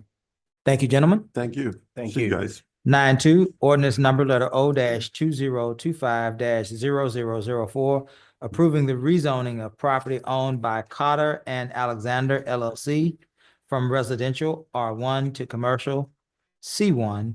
Oh, I'm sorry, from residential R1 and commercial C1 to light industrial L1. Mr. Pritchett, would Yes, that sir. be you? I know we had a discussion earlier Mr. about Ellison this. and myself. Mr. Ellison? Very good. Who wants to start? I can set this off, just as a quick briefing as read in the agenda form. Land and Sea have requested to have sections of their property rezoned to light industrial. Includes 8 separate parcels of land, to which each have been deliberated upon by Planning and Zoning Commission, on whether to recommend the approval of rezoning these areas. This has already had a first reading of ordinance at council tonight. But prior to that, all of these were parceled out and include, Mr. Ellison, if you will approach, to include a abandoned roadway. And that's been 6 years, 7 years, perhaps in the past. Land and Sea has been a partner for not only the city of Lamarque, but has been a major employer in our city. And what they're looking to do is to not only expand their operations, but also with the hope of attracting additional businesses that would not only support Land and Sea, but would support the plants as well. Mr. Ellison, if I forgot anything. No, that's correct. Okay. Man of very few words. All right, ladies and gentlemen, do we have any questions for Mr. Pritchett or Mr. Ellison? Mayor Pro Tem. I do. Sometimes on these rezonings, and I didn't see it in here, is there a plat of the property or a map? I was looking for that just to give me an idea, but I didn't see it. But this, when you mentioned the Land and Sea, aren't there existing offices already on Main Street? Theirs is on Oak, sir. Oh, they're on Oak. Yes, sir. Over by the cemetery. Oh, yeah. By the cemetery. Yes, sir. Oak Okay. Avenue. So all those, those are the fruit name streets behind that. Yeah, Correct, sir. behind it'll be the Fruit Street. Plum and Pear I are wanna the, say, where Maple Mhm. turns to Fifth is where their main address is, then Oak to Main is where their property is. They bought the stuff that had the couple rundown buildings and such on it, and they tore it all down and got it all cleaned up. So all this area is not residential at this moment. it is not, no, sir. Okay. Just the one, I believe the one in the report that talks about, there's one of them that is residential, and everything else is commercial. The reason why it is residential is because it was, how do I delicately put this? It was a trailer park home establishment that I believe there were fires at, there was a fire at, there has been a lot of problems with prior to, and Mr. Alexander bought the land to remove said trailer park in hopes to create this zoning. So it's gonna be residential. That one map or that one plat where residential. was residential. And I actually believe Mr. Alexander owned that home and lived in that home for the first 10 years. So he took that home, the commercial lot that was the mobile home park, as well as the additional commercial lots that he purchased in between Orange and Plum. And then the other side of that goes up to Pear, and that's where that abandoned road, honestly, it's not even a road to call it that, because we had to go back to pencil drawn lambskin documentation that we found with Miss Nance's office in order to find that. Yeah. And so what he's trying to do is to turn it all industrial so he can build, a commercial land and sea. Yes, ma'am.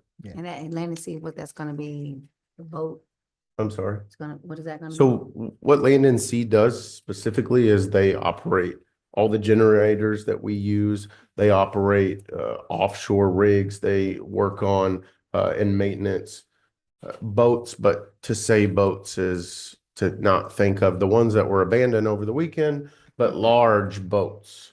And so they actually do most of their work on site at either the generators or the boats, off-site or off-site rigs.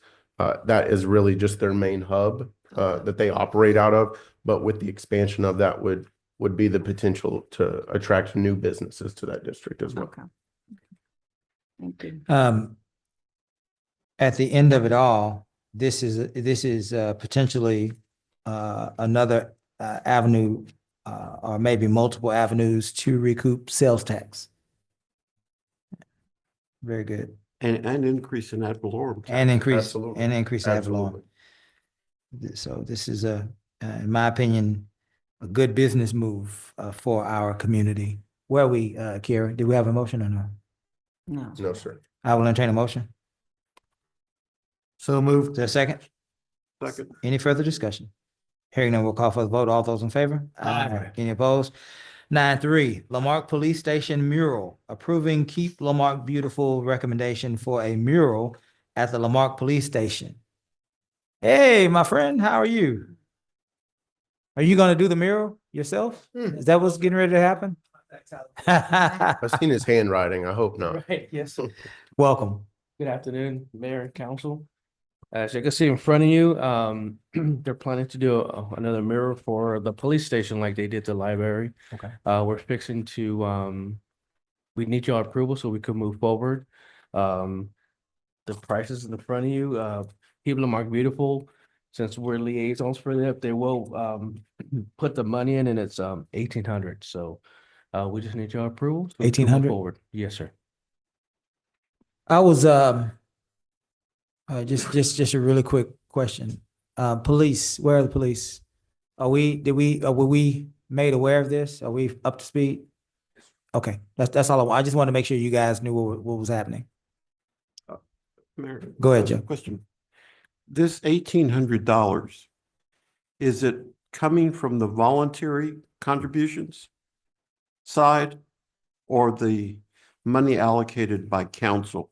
That's correct. Which one? The money that's allocated to the. Okay, that's why it's coming to us, because the volunteer side, Yes. they are. Correct. Well, and it's also a city building. I see. That was the other, yeah. All right, thank you. Any further discussion? We didn't I'm want you to sorry. get us in trouble for spray painting and tagging them. Any further discussion? Hearing none, if we have a motion and a second, we'll call for the vote. All those in favor? Aye. Any opposed? You abstaining? Yes, sir. Okay. 9-4. Waste management concerns, reviewing waste management pricing and current contract. Mayor Pro Tem, you brought this to us. Yes, this is an interesting one. All of us remember when we decided during our last budget period to go ahead and permit the, I guess the best term is the administration of the commercial waste management side of the fees to waste management. In the past, the city was collecting the funds and forwarding them on to waste management. Well, and that's what I thought it was. It was just simply an administrative action. That's to say, we're no longer collecting it.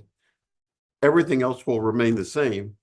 And, but waste management is able to operate and administer this and collect the funding directly to them. But what I'm seeing, I received this email, it's in here, from one of the small business owners over there off of 1764. And it appears that they immediately went ahead and changed the what's it called, the waste bin that did not have a lock on it to one that had a lock, and in doing so, they assessed a charge for that particular $40 monthly charge, an additional $40 monthly charge just for the lock, which they had previously not been paying. And then when they said, we don't need this, they said, well, in order for us to change that back to what you had before, we're gonna have to charge you $300 to remove the existing one and another $300 to replace the one without the lock. So that's a $600 tag right there. And I don't think that this was our intent, is basically for Waste Management to impose upon our businesses their regular terms or their regular practices. We wanted to just a smooth transfer. We just wanted to get out of the money collecting business. And Hello. Hi, Mayor Pro Tem. This is Christine Turner. I'm going to look into that with Venetia and just see what's going on. We will have to contact Waste Management and find out Shanna Lopez is on the call. She is great. right. So Ms. Lopez knows, and if I'm accurate in saying this, you know, I'd like to hear from the other council members. Right. I remember we were gonna just turn over billing services. We tacked on a 10% franchise fee. The fee, exactly. And that was it. Not, and I've heard the same thing. I had the people, I want to call it the geek store, but next to Hart's Pharmacy, the computer place, called me up, and his one trash can went to $150 a month. Just a trash can, because he's commercial. And I got a call as well. So we're not talking about the franchise fee. We're talking about some of these other things that have happened since, okay, I misunderstood what you were saying. What I hear you saying now is certainly something that we didn't anticipate. The franchise fee, we all voted together, but the things that you're describing, the things that Ms. Yancey and Mr. Ross is describing are things that we were not aware of. Were you done, Mayor Pro Tem? Ms. Lopez? Yes, can you guys hear me? We can hear you. Welcome. Perfect. Did you hear Mayor Pro Tem, Councilwoman Yancey and Councilmember Ross? Absolutely, I did. Are you ready to respond? Yes, sir, I am. Go ahead. So, I have talked to the business owner, that Mayor Pro Tem was, referring to. And I did look at her previous invoice and then her current invoice. So in the past, she has always had a container with a lock bar. And we've always charged the city before the transition in October to us billing for the lock bar. But when speaking to Venetia, it was never billed to that commercial business. So when we were invoicing the city, it was on our invoice to the city for the commercial container plus the lock bar. So when it transitioned to us billing, we were billing the same services, but instead of billing the city of Lamarque, we are billing the commercial business. So I did explain that she was told incorrectly. There is no charge if she wants to swap the container to a container that doesn't have a lock bar. And she did let me know she would call me back. I gave her my contact information and everything. There is no charge to do that. So anytime that a business wants to, swap the container for any reason, there's no charge to that. There has always been on the schedule of rates, the rate for the lock bar. And that's an option a customer, decides if they want it. And at any time they can change and say, I'm not interested. I want a regular dumpster that does not include the lock bar. So I went through all of that with the customer, and I have not heard back, any direction, whether she wants to keep it or not. But I think that's the discrepancy, is before she wasn't being charged that lock bar all this time. And then when we transitioned, we didn't change anything. We just started billing the customer. So it did have the 5% increase, and it did have now the franchise fees. But other than that, nothing changed at all. So all we did was change it from billing to the city to the actual commercial business. Ms. Lopez, before the rest of us jump in, I just want to get a clarification. Earlier, when you started to speak, you were saying something about, and I may have it wrong, and this is why I'm asking, something about Waste Management has always charged these fees. And it sounded like you were suggesting that perhaps the utility billing department did not outline those fees or we're not passing those along? What were you saying? Because I definitely don't want to misunderstand what you were saying. That is correct. So the fees have been on that individual business when we were billing this utility billing or the city of Lamarck. And those did not transfer to that individual business. So it was a line item that we were billing for that did not appear on that customer's invoice. So they were paying for it, but it just didn't, it was not itemized. We were paying for it, sir. We were paying for, that's what I'm trying to understand. So instead of us passing the cost along, we as an entity absorbed it. That is what it appears to be. I mean, because it was always being billed to you guys. Okay. Now, whether it's all lumped in, I don't know that to be certain or not. If it's, was itemized to the customer or showed all of those charges. So I understand you now. I understand. Anyone else? So are we informing the public that when they switch, that they'll have to, is that option being told to them that you can have a dumpster with or without a lumbar? Is that what this is called, a lumbar? A what? A lock bar. A lock bar, sorry. Is that being explained to them from our utility department? Do we know that? Because maybe they don't know the terminology. I know I wouldn't know the terminology. Yeah. So initially, when we set up the accounts, they would have had to request the lock bar. And so it's only on request. So every dumpster that we put out there doesn't have it. If a customer's having, issues with people illegally dumping or other matters, they can request a dumpster with a lock bar. Initially, when we took over the contract roughly 7 years ago and some months, we actually went to every business, and if they requested it at that time, then we did it. Otherwise, it was something that a commercial business would have had to request. So if it's showing up and if they call us, then we can swap it out and move forward, going forward, so that they get a dumpster that doesn't have a lock bar.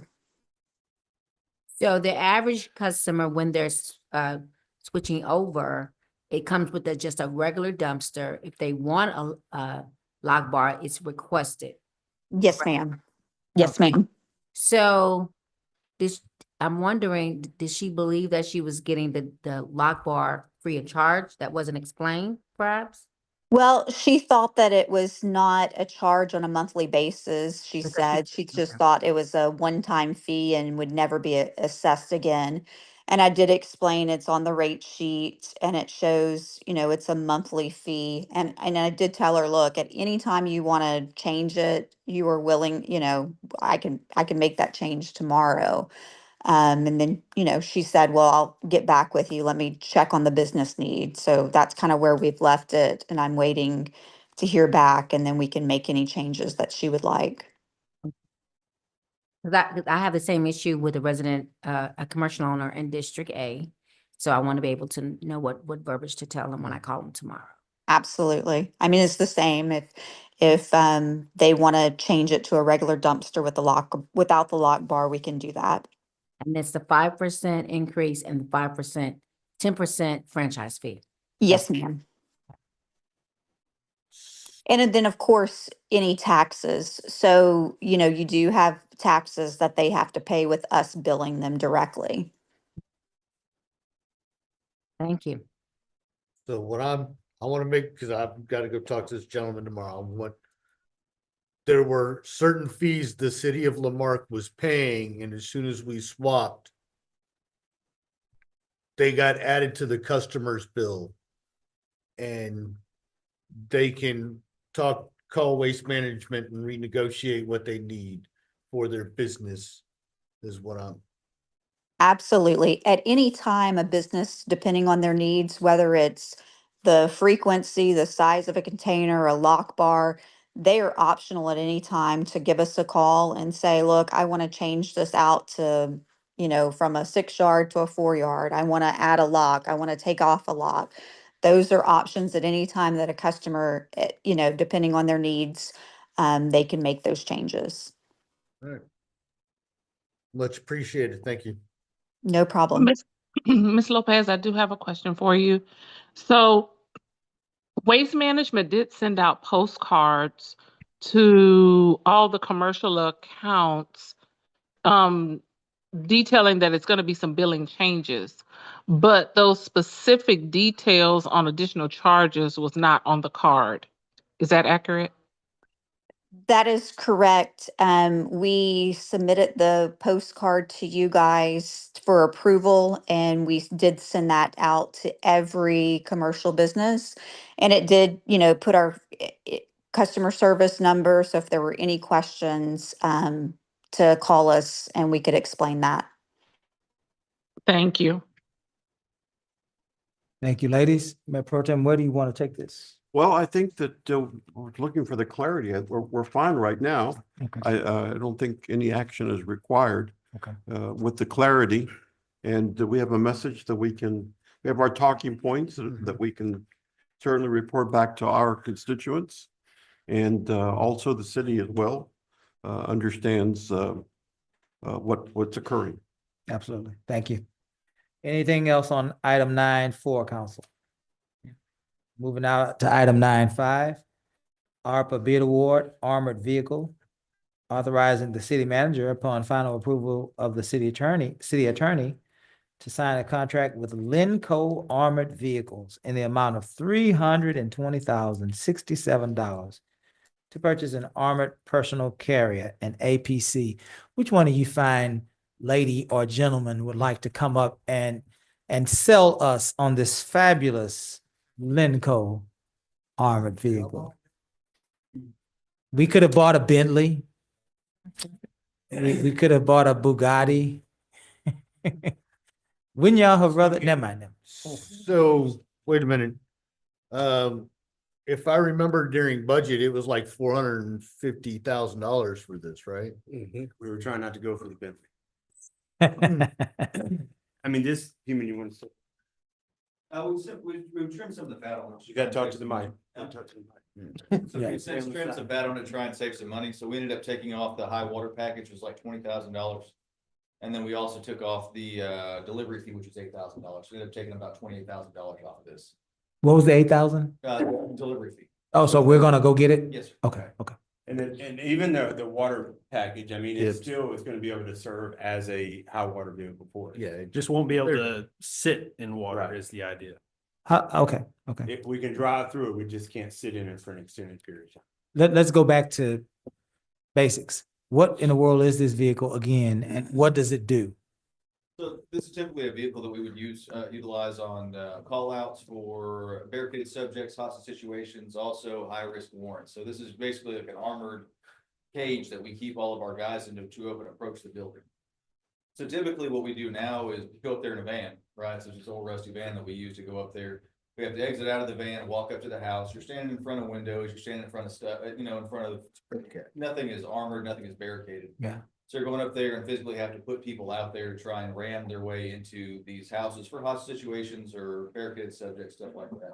What this will enable us to do is have the entire team, our special response team inside this armored personnel carrier, approach the building in safety and be able, and this one is going to utilize a hydraulic ram. So basically it's just a big bar that goes out the front that we're going to be able to push these doors in with and keep the entire team safe before we make entry. Yeah. Okay.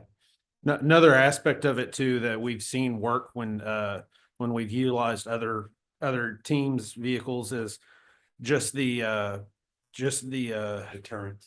the deterrence of it all. We were all talking about the abandoned road acres. Years ago we did there was a barricaded subject armed with a rifle in a trailer. The GPD parked their Bearcat right in front of the door. The guy looked out the window, said, "Never mind, I give up." Same thing happened, I think, over on 810 First Street. In the past 6 months or so, we had another barricaded subject where a guy had come out, shot off a couple rounds outside the apartment complex, and then it threatened some other people. we're getting a perimeter around the building, but like I said, we don't have anything to stand behind to kind of keep our guys safe while we're approaching the building. So what we did is we utilized Texas City's armored personnel carrier. As soon as we pulled up at the front, the guy gave up immediately. So it's just another deterrent on there to try and get these people to peacefully surrender. Okay. And again, and so what we've been doing is relying on other agencies, which is what we're trying to get away from doing. And when you rely on other agencies, it's a time factor. The other thing is when other agencies come in with this equipment, that is their SWAT policies, their SWAT procedures. We don't have say so at that time. So that's what we've been relying on so far, and we're trying to get away from that. How many other agencies in the county have this type of vehicle? Galveston, Tech City, Lake City, Friendswood. The type of vehicle, I mean, we'd be the only one around here that has this particular type of vehicle. So the one that GPD uses that we've had them come out before, it's called an MRAP. It's a military vehicle. It's a mine resistant vehicle, and it is so large that it's not practical to use. I mean, it's so heavy that you drive it on some of our city streets, it will destroy streets. So even if we called them to bring their MRAP out, it's not feasible to use in our city because it's just so large. And also, I know Texas City's trying to get another one themselves because theirs is beyond end of life as well, so. Okay. Council? Go ahead, Member. What is the anticipated lifespan for this piece of equipment? I mean, it all depends on how well you take care of it, right? So it comes with a 5-year bumper to bumper warranty. It's a Ford 6.7 liter diesel motor on there, which has a very long lifespan on it. It's on a Ford 550 chassis. And the benefit of that is it doesn't have to be serviced by Lenco. This can be serviced at any Ford dealership. So if we have a motor issue, we need anything to be replaced, we just take it to a Ford dealership and they're able to fix it. Okay. And as I recall, you work with our auto task force? No, sir. No, I'm thinking of The somebody other else. bearded gentleman. Yeah, the other bearded gentleman. Okay. My apologies. I thought you, but I guess but I can still ask the question. Do you anticipate using it in conjunction with any of the work of the auto task force or these multi-agency efforts that we have? What we like, I think, from our perspective is that we're gonna go from being at the mercy of everybody else to everybody else being at the mercy of us. Yeah, and to answer your question, Mayor Pro Tem, I mean, we just had an incident probably within a month ago where we did a big operation with DEA, and without going into details, each city was kind of responsible for their function of that. So yes, we will be working with some of these other entities, but we still have our own set of responsibilities to bring with that. And even just on our team, we have other departments that train with our team, and we respond to their city, they respond to our city. So Santa Fe, we respond to several situations where we could have used this armored personnel carrier with them. We've gone out there before, again, it was a barricaded subject, but the guy had a extensive armory inside his house. I mean, just a very large amount of guns. And again, we've got nothing we have patrol cars to stand behind. And again, you don't know what kind of weapons this guy has in the car. So we also use this on a case-by-case basis when other departments call us out. Like, hey, we have this call, and we don't have ourselves don't have something. Could y'all have an ABC to bring out? Yeah, mutual aid. Right. And you alluded to this, but it can also be used for rescues. Absolutely. Right? Yes, High yes. water rescues, that sort of Yeah. stuff. And that's where we've struggled before. I mean, we have the 5-ton and things like that, but there is difficulties in, getting people in the back of that or whatever. So this can definitely help with transport. That's something as well, because I drove one of those dump trucks in Harvey, and that's not something we thought about at the time. We were like, oh, it's a high water vehicle, it's great. So we get out there and there's an 80-year-old person that In a wheelchair, I know, I've been there. We can't get him in the bed of the thing. It's hard lifting him up into this, and this is something that anybody can climb into. Yeah. Any further discussion? Well, Can't wait to see it out in front. Make sure at Bayou Fest, as soon as y'all get it, that it's presented for everybody, because I know the citizens in this town, when they see it, will understand it. I mean, Sets a tone. Marines and I used those when transporting weapons down in Washington State, so yeah. Very good. Move to approve, Mayor. Is there a second? Second. Any further discussion? Hearing that, we'll call for a vote. All those in favor? Aye. Any opposed? Thank you, gentlemen. Well, I think you all are still here on, Thanks a on lot. 9-6. I just wanted to say thanks a lot. Now they're all gonna fight over who drives it. Yeah. It's to go pick it up. I have no desire to drive. 9-6, ARPA bid award, 3D crime scene laser scanner, authorizing the city manager upon final approval, the city attorney to sign a contract with Altera, is that what that is? Yes. Altera Central for the amount of $8,515.24 to purchase one 3D crime scene laser scanner. So this is something that I've been pushing for some time. We've needed to move into the 21st century for a while with our crime scene unit. Anytime that we respond to a major crime, an aggravated assault, a shooting, homicide, even a burglar, anything like that. Right now, we are still old school. We're taping measure or paper pencil measuring tapes, and taking pictures and doing manual measurements. As you can imagine, that tends to be sometimes inaccurate. Our juries this day and age, they expect precision. They expect to be able to see a crime scene, to understand how it fits. So in the past, we've got like surveying equipment and stuff that's helped us with measurements and stuff like that. All that's kind of outdated old technology. The new kind of the current thing that most everybody's using is, and you'll honestly, some of your higher end surveying equipment companies use these things. They're really awesome. You sit them right in the middle of a room, and it will just, using both lasers and cameras that are incorporated into the machine, will map out an entire area, ceiling to floor. It works on exterior crime scenes as well, or scenes, major accident scenes, stuff like that, where angles and trajectory and stuff like that is very important. So it's just something that we've needed for a long time. When we can, we've relied on other agencies again. It hasn't always worked. Sometimes they come out for us, sometimes they don't. And we've been at their beck and call, whether if they can come out, they can't. If we weren't equipped or trained to be able to handle it. One good thing about this contract as well is that they're going to train, I think, up to 15 of our guys. It's a 40-hour, a week-long class. So we're going to have a good quarter of the department that'll be able to use it. So it'll take, cut back on our manpower tremendously. What should shave hours off of some of these crime scenes that we're working, And increase accuracy. Tremendously. Good deal. Council, any questions? Hearing none, I will entertain a motion. So moved. Is there a second? Second. Any further discussion? Hearing none, we'll call for a vote. All those in favor? Aye. Any opposed? Thank you, gentlemen.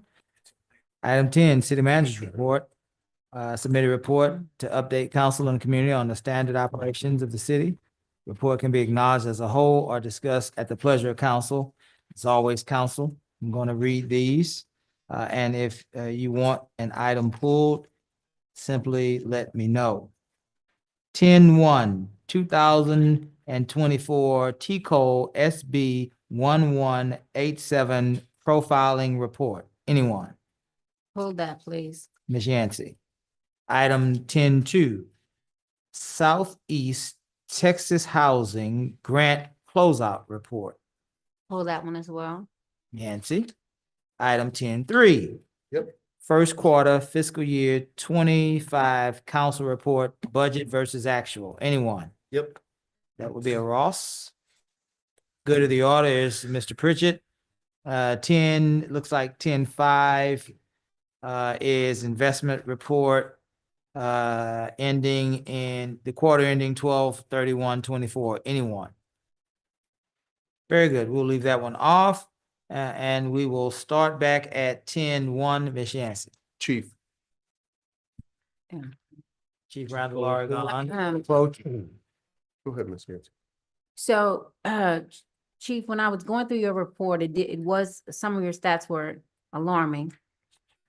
Just for the record, I will be having coffee with Councilman Kimberly Yancey, February 22nd. And I want to be able to do that here because this report was brought to my attention as well. Some of the numbers are a little bit alarming for the year, and I'm going to bring that report to citizens that would like to see it. We've been getting some calls, Chief, about over-policing on Lake Road and people being stopped excessively. So what I would like to have is a report of the last 60 days of the stops in that particular area of Historic District A. And I'm looking at Can you repeat that for me, Ms. Yancey? February 22nd will be. No, ma'am. Not that part. You said that you wanted a 60-day profile, or you want a A 60-day profile. report. A report of how many stops were made, cars are getting towed. On Lake Road? Off of Lake Road, and also off of Bio. But like that circle between Bio, all the way down 1765, then coming down Lake Road. I've got pastors calling me, pastors' wives calling me, because they've been excessively stopped. And I've had 5 calls in 3 weeks. And not just from the phone calls, but because I live off Lake Road. When I come down this way, I've seen it. And so I'm having these conversations with Councilman Kimberly Yancey so we can kind of talk about Who is some of this. Councilwoman Kimberly Yancey if that's not you? That's me. I'm talking to third She's person, doing right? an event. Sorry, I'm doing an event on the 22nd. Come on, Mayor, work with me. Hey, I'll be back. Ricky Okay. Henderson, you talk about Ricky Okay. Henderson all the time. I'm sorry. I have people to answer to, Mayor, so I want to make sure that we are prepared for that. For instance, if you look at the search, African Americans only make up 32% of the population, but when it comes to them being searched, they are like 58.82% of all car searches. And I go to the store on the corner of Lake Road in 1765, and that's where a lot of people talk to me about the climate. And so I know we have to have balance because we know there's a reason why we have lower crime because we are doing our jobs. But at the same time, we have to let the community know that we're working together. We're in partnership to keep everybody safe. And to continue to do that, we got to have those conversations, right? To say we have to make people safe, but we want to at the same time, we want to make sure that we're not being over-policed, right? And I'm getting those phone calls, and not just that, I'm seeing it for myself. So on the 22nd, we're going to have that conversation, 1 or 2 hours, and I'm going to bring this data to show them. And that's why I think it's so important that we look like the community we represent. And right now, we don't on the police force. Okay, so I want to make sure that we bring that. That's all I have. Can I just confirm that report? 60 days, 60 days, yes. and 60 it's days for away all stops in that square that you're in talking that about. square. Perfect. Thank you so much. And then I can have that data to push back against, or just confer to say, you're absolutely right. We didn't know this was happening, but it's happening. I concur, so I say concur. That's all I have. Make sure I have the right thing written down. Yeah. Mr. Lara, did you want to respond to this number 10-1 is what you're saying? Yeah, actually, in response to over policing, I was actually at the community policing class, I guess, that we had this weekend. We're begging you for more enforcement, please, along Lake, along Cedar. The citizens are begging for more patrols, more pullovers, more stops for speeding, those kind of things. If you look at Cedar going towards Texas Avenue, Lake, there's grooves in the road from speeding vehicles. At nighttime, you'll see sparks sometimes. The missing fence at the old dental clinic or whatever, that's because cars were going too fast and lost control. So I would beg you as a resident and as a council person living on Lake and Cedar to please up the patrols if you could in that area, and along with what the citizens were asking for towards Cedar and westward. So that's what I'm asking you, please. Yeah, and I was at the meeting, Councilman Lowry, and we have already, the 2 traffic control officers Majid and Rojas, they're going to work directed patrols in that area, working on cases and Thank you. speeding, stop signs and so forth. So that's going to happen. Definitely. Thank you. Point of information in that meeting. When was that meeting, Chief? That was That- Saturday at 2 o'clock. Yes. And how many people of color were at that meeting? How many African Americans were at that meeting? Gee, I mean, nobody really counted, but there was there was one. about 10 people at the meeting. I don't think there was any. Yeah, we just want to make sure that we have a diverse, because Yeah. that area is very diverse. So we want to make sure that we have people's comments Yeah. from that, because he's being told one thing, I'm being told another, but we want to look at who are the people there saying that. Looking at your report, which is your data, there's obviously a lot going on to people of color, African American specifically.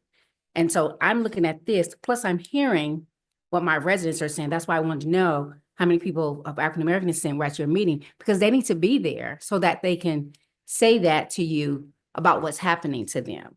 I'm not making this up. I will give you names. So I want to make sure that we have a balance on that, because I want to hear the people that what he's saying, that more patrols, but we got to have those other people that are saying, yeah, but we're being over policed and we are the ones being stopped and we're not speeding. There was 2 Hispanic people there and the community watch chairperson. Right. she- I just want to make sure we have the voices. Right. That's it. That's all. Thank you, though. Yeah, one thing. Chief, point of information so that we're all clear. What meeting was this a community policing meeting is what you're saying? The chairperson Public for meeting. the Highlanders Community Watch, The Highlanders she asked for the meeting, Laura Devine, and So that's on the other side. that was, Highlands Baptist Church area. Mhm. Which community policing group was it? The Highlands group? Highlanders, it's called Highlanders. Highlanders. Okay. Yes, and. I just want to make Councilman sure we're all on the same page. Yeah, and Very good. and I went and the community policing officer was there, Alyssa Castillo.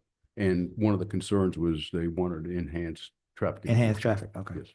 And I'll just go over the report, which is, by the way, this is required annually by law. Mhm. And it's very important. One of the things that's struck me as being a key thing is for this report, about 98% of the traffic stops that we made, that the police made, the race was unknown prior to the stop. It's pretty high. And that figure has been reflected in 23 and 22 and 21. The numbers are about the same, high 90s. And then at the end of the report, I'm required to list the complaints of racial profiling. And we had 5. And of those 5, none of they were not founded. No action was taken, no disciplinary action. So that's pretty good out of 7,300 traffic stops. That's pretty impressive to me. So, I know that's pretty high. And that number is usually the same. And I went over those 5 and some of them were, just kind of unusual, complaining. They file a complaint and it's because I'm driving a BMW or a Mercedes and that's why you stopped me.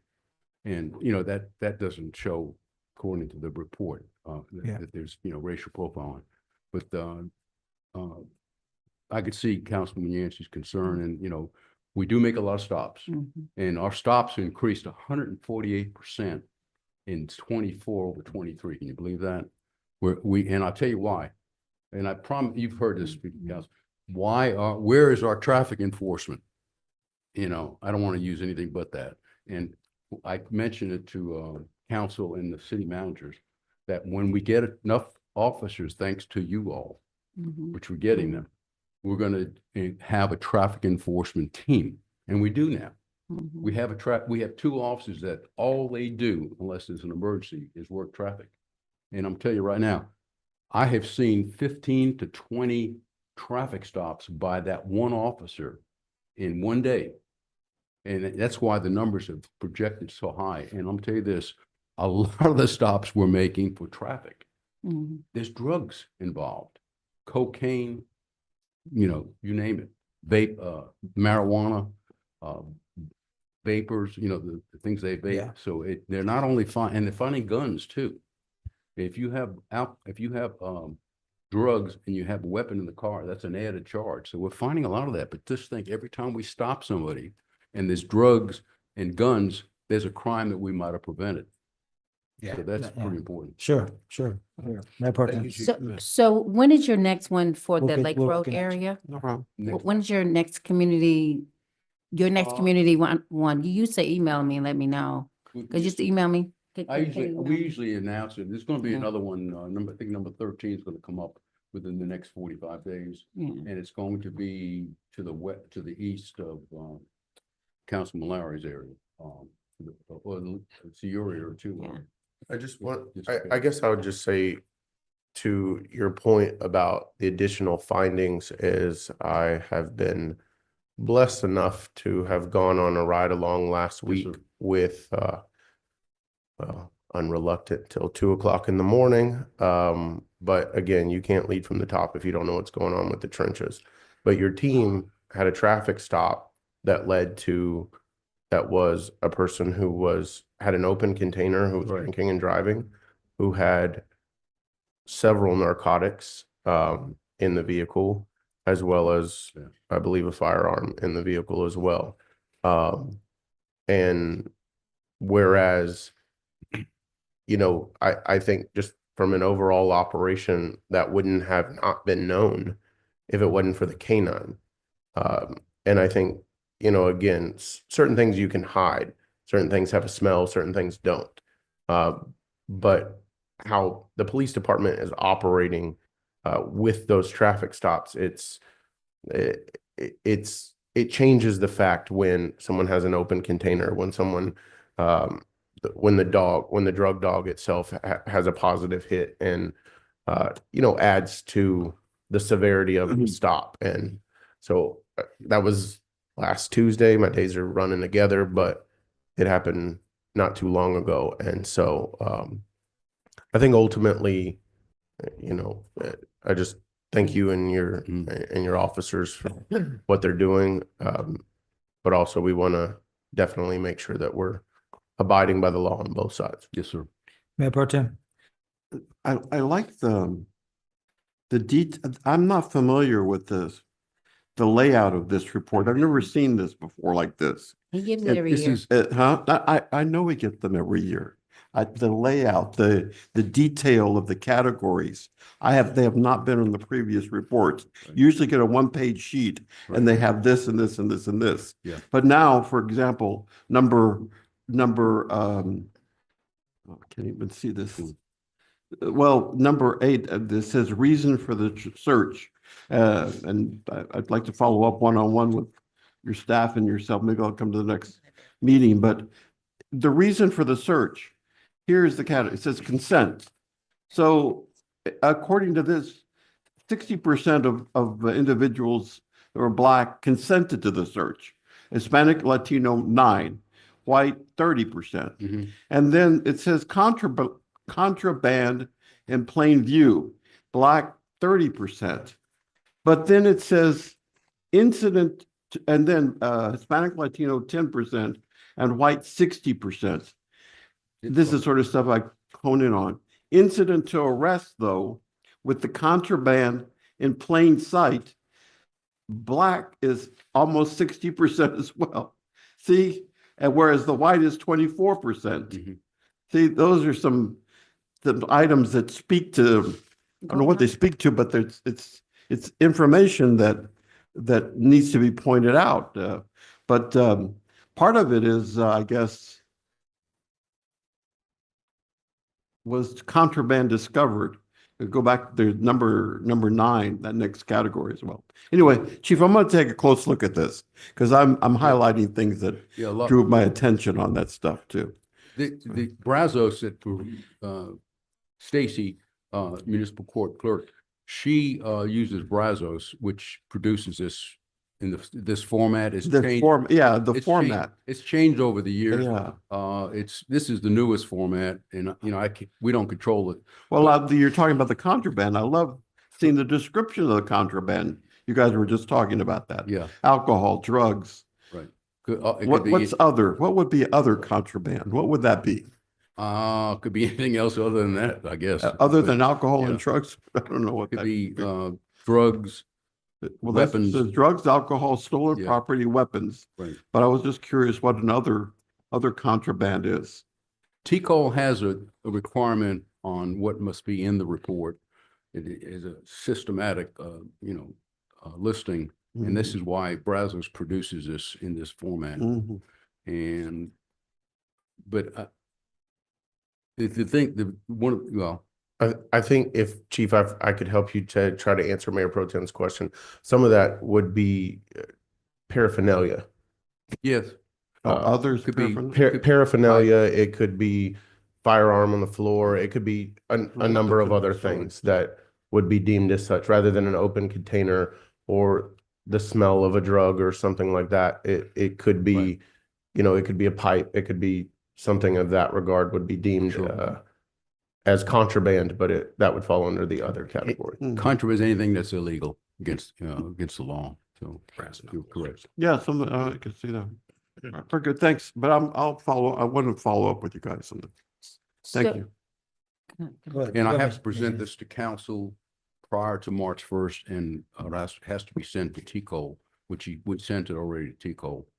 So Right. You give this, you give this detail one once a year and we go through it. I want to make sure that we are continually working together, like we worked in the past 4.5 years to bridge those gaps, right? We don't want we don't want to make all these forward leaps and then we're right back to square one, right? So I want to make sure that people feel like because they're taxpayers, right?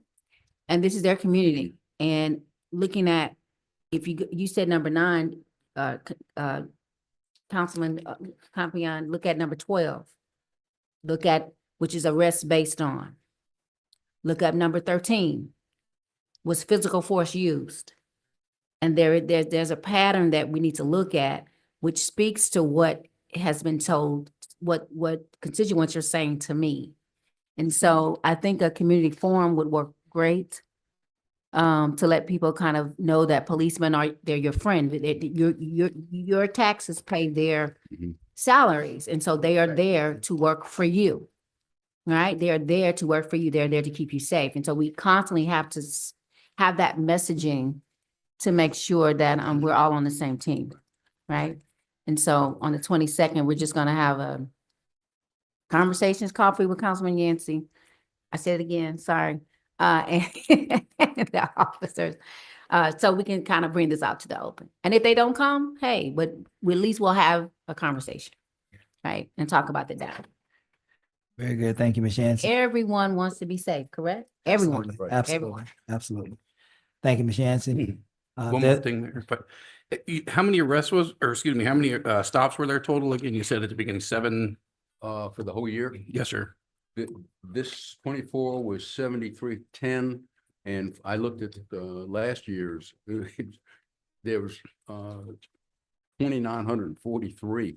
It increased 4,367 stops over the year, 23 over 24, which is 148% increase, quite a bit. And once again, it's because we've got the traffic unit. We're looking at productivity, and that's quite a huge quantum leap. So 7,300 stops, 5 complaints of racial profiling, but 0 were actually found. So there was actually none that actually occurred. Correct. And I look at that, and Councilman Yancey talking about the use of force. We look at that too. We have a use of force report, and if we see anything that looks unusual, we will take action. And that would have been in a complaint that you guys would have viewed. Correct. No, you're talking about what's in that report. We monitor that, and if we see anything that's heinous or unusual, we take action, disciplinary action. And I'm really proud of that. We've had 5, and none of them have been proven to be anything but unfounded. That says a lot about the officers. Yes, it really does. The department as a whole. Very good. Let's move now to item 10.2, Council, Southeast Texas Housing Grant Closeout Report. Ms. Yancey.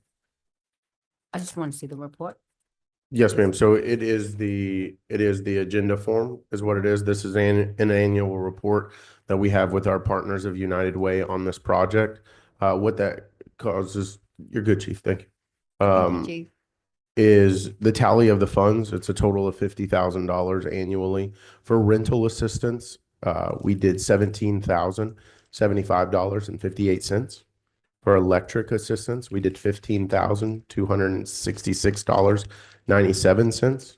Water and sewer assistance, we did $15,732.74. Gas assistance, we did $130.44. For home repair, we did $362.18. And for home or shelter, we provided $1,432.09. And due to our swift and proper use of these funds, the Seth Grant will consider Lamar once more in the future for similar funding opportunities. That is a no match, by the way. Mayor Pro Tem. I'm looking at these and who knew what information was being provided to our residents that they were rental assistance was available or electric assistance? What's the process on this? Now, I know part of this was for fire victims and we've successfully used that. Yes, sir. That's the hotel shelter Yes, sir. category there for individuals. We just recently had Chief Merriman's just leaving, but 2 recent fires here in Lamar. Yes, sir. As well too. And I've just met with one of the couple yesterday at the mayor. No, was it one? That was 2. We had the one on Main Street too, or over there. Yeah, we had the other one. Hurry. The Main Street one, and then the gentleman. What street was that? Oh, it's over there off of I was out there. It was early in the morning. It was Hysteria. What? Hysteria. I think that was it. Yes, sir. Hysteria. Yes, sir. So there were 2. Yes, sir. I remember those. So, but what, and this is just me knowing Sure. United Way and other rental assisted electricity. It seems to me what is happening is that, well, how are people made aware of this? But it just seems to me, this is just me from my knowledge. I think that in normal, without this money, people in Lamarck would still be getting assistance, right? There could be, we provided Catholic Charities, for example. Yes, sir. Or other agencies. But So part of that, to answer your question, is in conjunction with our utility billing department and United Way. So the overarching is partnership with United Way to get the information out. But if any indication that utility billing sees, whether it be assistance that they've come in or expressed need of assistance due to a water bill, or then honestly just the customer service representatives that work the window listen to the residents, and so when they hear things, because we've had this program set up in the information in our lobby as well as through utility billing, it's sent it out in our newsletter as well as social media, and we'll continue to put that as we have updated. We disperse information in the newspaper as well. So when that goes out, what it does is it allows people to follow either a QR code or a link, and it provides them that information, but it sends them to United Way, because we can't be the ones that disperse it. So we disperse it in partnership with United Way. So we direct them to I'm United Way. familiar with that. You're still not answering my question. My question is, show me, because I've never seen them.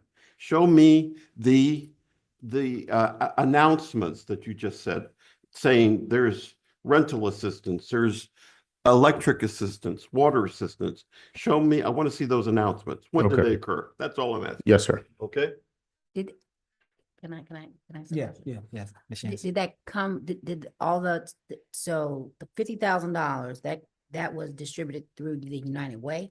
They distributed that? Yes, ma'am. So They're they our were partner in this project. So they were the vendor. Yes, ma'am. So they would be the ones advertising that, Yes, talking ma'am. about rental incentives? Yes, They ma'am. would be the, I'm just. Yes, ma'am. Okay. So what he's asking is we have to, ask Leslie, I guess, how did they let people know? Show. Yes, Show, ma'am. okay. And then when we get to that point, to put a fine point on it, I assume that Mayor Pro Tem may come back to council with a request that in the future, we also have our advertisement of these monies. Absolutely. Sounds like that's where we're headed. But first things first, whatever she that entity put out, share that with the entire council. I also want us to avoid, we used to be very good at this, but we got away from it, is basically, and Councilmember Lowry, Gansey understands this, double dipping. So we had individuals receiving assistance here, And then go. but then go Catholic Charities and they know nothing about it. Yeah. And I know, just looking at this, that's been happening because I just assisted some people to Catholic Charities. And I think, sir, outside of, we all have our circles outside of this dais. And I will say that one of the major things that I know United Way, and you may be able to speak to this, Mayor Pro Tem, about Red Cross, Catholic Charities, as well as 4B Disaster Response, are all trying to work concurrently together to make sure that we have lists that are working documents so that that does not happen. Because I know a lot of our faith-based nonprofits in our city and the county as a whole, that's specifically something that they run into, but try to avoid, to go over here and have your gas bill paid and then over here to have your light bill paid and so on and so forth. So that's something that's currently working or attempting to happen. Yes, sir. Very good, ladies and gentlemen. Let's move now to item 10.3. First quarter fiscal year 25 council report, budget versus actual. That would be a Mr. Ross. Yes, Ms. Turner, you still online? Yes, I am. So I have a question, because we spent a good 2 hours before this meeting talking with Texas City ISD. And our licenses and permits, you have revenue so far is $255,906. But the permit for Prop A vertical, which was issued in January 23rd of 2025, is $647,000. Will that be on the next one, or this should be on this here? It could very well be on the January. Okay. So we can watch that and make sure it's there. Thank you. That's all I have. Okay. Question. Sure. Mayor Pro Tem. Ms. Turner, I have another question. Simply Sure. because we were discussing it earlier. Please clarify for me with the waste management person. If you go to, what page is this? It looks like it's the sanitation fund. Okay. Okay, page 11. All And right. Let's see. sanitation fund. I'm looking at this and it says revenues, dumpster locking. And we just had a discussion that we're not in that business anymore. That's a good question. I'm gonna have to see what residual that is for October, November, and December. And then, but to go on down on the expenditure side, I don't see any expenditures on now we're looking at container collection. But total sanitation expenses. Let's see. Yeah, you see the FY 25? I still Yes, see 80,198. Yeah, well, is that the container? Yes. Yes. 8,000, correct. 198 right there. So Okay. I want some clarity there. Should they even be there if we're not in that business anymore? I sure will dig into it and I will email you. I do have another question. Thank you for bringing up sanitation, or else I would have forgotten about this. The franchise fee, we're 440% budget above the budgeted amount. Okay, I'm trying to locate that. Let's see. What page is that on, franchise fees? Same page, Ms. Turner. page before what, yeah. I want to say, Page 10, page 11. Page 11, is that the one? Got it. Okay, I'm with you. but we have nothing on the bar graph down here for 25% of FY revenue complete to show where we're at with our revenue on that for the Oh, franchise. because, okay, I will have to change my scale on the left-hand side so that it will show it because it's such a smaller amount. Okay, I will revise that. Anyone else? Okay. We good? Yep, I'm good. All right, let's move now to item 10-4, items for the good of the order. Mr. Pritchard, do you have anything tonight? Yes, sir. So I wanted to say that, as I discussed with council, our last special meeting, that we didn't have it prepared as, Mr. Mitch Stitch did point out, but it will be the recommendations from the Public Safety Building Committee moving forward, as well as the most updated ARPA report. I know that has been talked about, and moving forward for having already started our budget for FY 26, and the meetings that we've already begun with that those will be specific meetings for an operational update from myself in the seat that I currently sit in. I know that we had talked about overall updates when it comes to our finances, overall updates when it comes to our grants and specifically ARPA with that, as well as updates when it comes to projects as a whole. I know that we have workshop set for Thursday, but wanted to obviously report back to council that those will be prepared for the next regularly scheduled meeting, and then ask if there was anything additional that council would like to see from myself. Well, we will certainly, if we have anything, give it to you and request an announcements. Yes, sir. Here at the end. Yes, sir. Um, But for sure, the ARPA update, which I met extensively with Yes. Grant Works about, and then the public safety meeting recommendations will be on the next. Okay. Just as an update to council. Okay, very good. Thank you. No one asked for 10-5, and so now we'll move now to item, thank you, Ms. Pritchett. Item 11, executive session. The council will, at 8:33, hooray, hooray, the city council for the city of Lamar, Texas reserves the right to adjourn into executive session at any time during this meeting to discuss any of the following matters listed as authorized by the Texas Government Code, Section 551.071, consultation with attorney, 551.072, deliberations about real property, 551.073, deliberations about gifts and donations, 551.074, personnel matters, 551.076, deliberations about security devices, 551.087, economic development. Tonight, council will recess into executive session for 551.074, personnel matter, deliberate on the appointment, employment, evaluation, reassignment, duties, discipline, or dismissal of a public officer or employee. And we will meet in executive session on the separation agreement with Mr. Cesar Garcia. We will recess our regular meeting at 8:34 and return shortly. Pray for us.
Welcome. We are back from executive session at 8:48. We are now on item 12, actions taken from executive session. 12.1, 551.074, personnel matter, deliberate on the appointment, employment, evaluation, and reassignment, duties, discipline, or dismissal of a public officer or employee. Authorizing the mayor to sign the separation agreement with Cesar Garcia. I will entertain a motion. So moved. Is there a second? Second. Any further discussion? Hearing none, we'll call for a vote. All those in favor? Aye. Any opposed? Request, item 13, request and announcements. On last meeting, Mayor Pro Tem, you were not here. We talked a little bit about what happens in this section, section 13. And I was making the council aware, Mayor Pro Tem, that the city attorney, Gus Knable, and our city clerk, Kiera Nance, have lobbied me for quite some time for us to follow the law in this section. And the law basically stipulates that we are to talk about dates of events that we're attending, any imminent danger or threats, weather threats, also any honorary comments about persons achieving goals or things of that nature. What we are prohibited from talking about is all of the other stuff, basically. I said that I wanted to follow that more closely. It is not on the agenda tonight, partly because you were not here, and I did not want to arbitrarily draw our attention to this law that I have as presider, have been allowing us to go around. And so we're going to slowly move back to that so that we can move forward with the business of the city. But tonight it is not on our agenda, but we certainly all are listening. And so let's pretend like when we were 3. And I can read what the items of community interest Would you are. please? I'm not going to hold us to it tonight, but we're going to be civil. We had a good meeting. We're all going to, I believe we're all going to be good until then. But would you read it so that we all can hear it? And this is, you have explained this to me when Kiara has. This is really the law. Right. The chair can recognize others for other things, but this is basically the law. Go Yes, ahead. this is from the government code. Items of community interest include expressions of thanks, congratulations, or condolence, information regarding holiday schedules, an honorary or salutary recognition of a public official, public employee, or other citizen, except that a discussion regarding a change in the person's status of public office or employment is not an honorary or salutary recognition for purposes of the subdivision. A reminder about an upcoming event organized or sponsored by the governing body, information regarding a social, ceremonial, or community event organized or sponsored by an entity other than the governing body that was attended or is scheduled to be attended by a member of the governing body or an official or employee of the political subdivision, and announcements involving an imminent threat to the public health and safety of people in the political subdivision that has arisen after the posting of the agenda. Those are what items of community interest are defined as in the Texas Government Code. And moving forward, we will do everything in our power to adhere to this law. The only exception, Gus, I would believe, would be request. And so if we are requesting the city manager do certain things, we will allow that as well. Correct. Very That's at y'all's discretion. And we also have a place for, it's an ability for y'all to request future agenda items. Future agenda items. And so we'll stay focused on that. Council, as we said before, Mayor Pro Tem, as we said before, in last meeting, if there are pressing issues for any council member, all we would simply have to do is ask the chair to be recognized in a point of personal privilege, and that's common. And so we will proceed based on what that point of personal privilege is. But tonight, we don't have that language on the agenda. Again, this is your first time hearing it, Mayor Pro Tem. So we will certainly, one last time go in the traditions that we were in before. Council, let's make sure we keep this focused in a positive way, so that we don't have to be interrupted. We do not want to continue the road that we're on. We want to be positive and productive moving forward. And so having said that, I believe Mr. Lowry started the last time, so Mr. Ross. No, he wasn't here last meeting. You wasn't, you weren't here last meeting. He was on Zoom. You were Zooming, you didn't get a chance to speak. Mr. Lowry, you have the floor. I don't have anything. You have anything? Thank you, sir. Mr. Ross?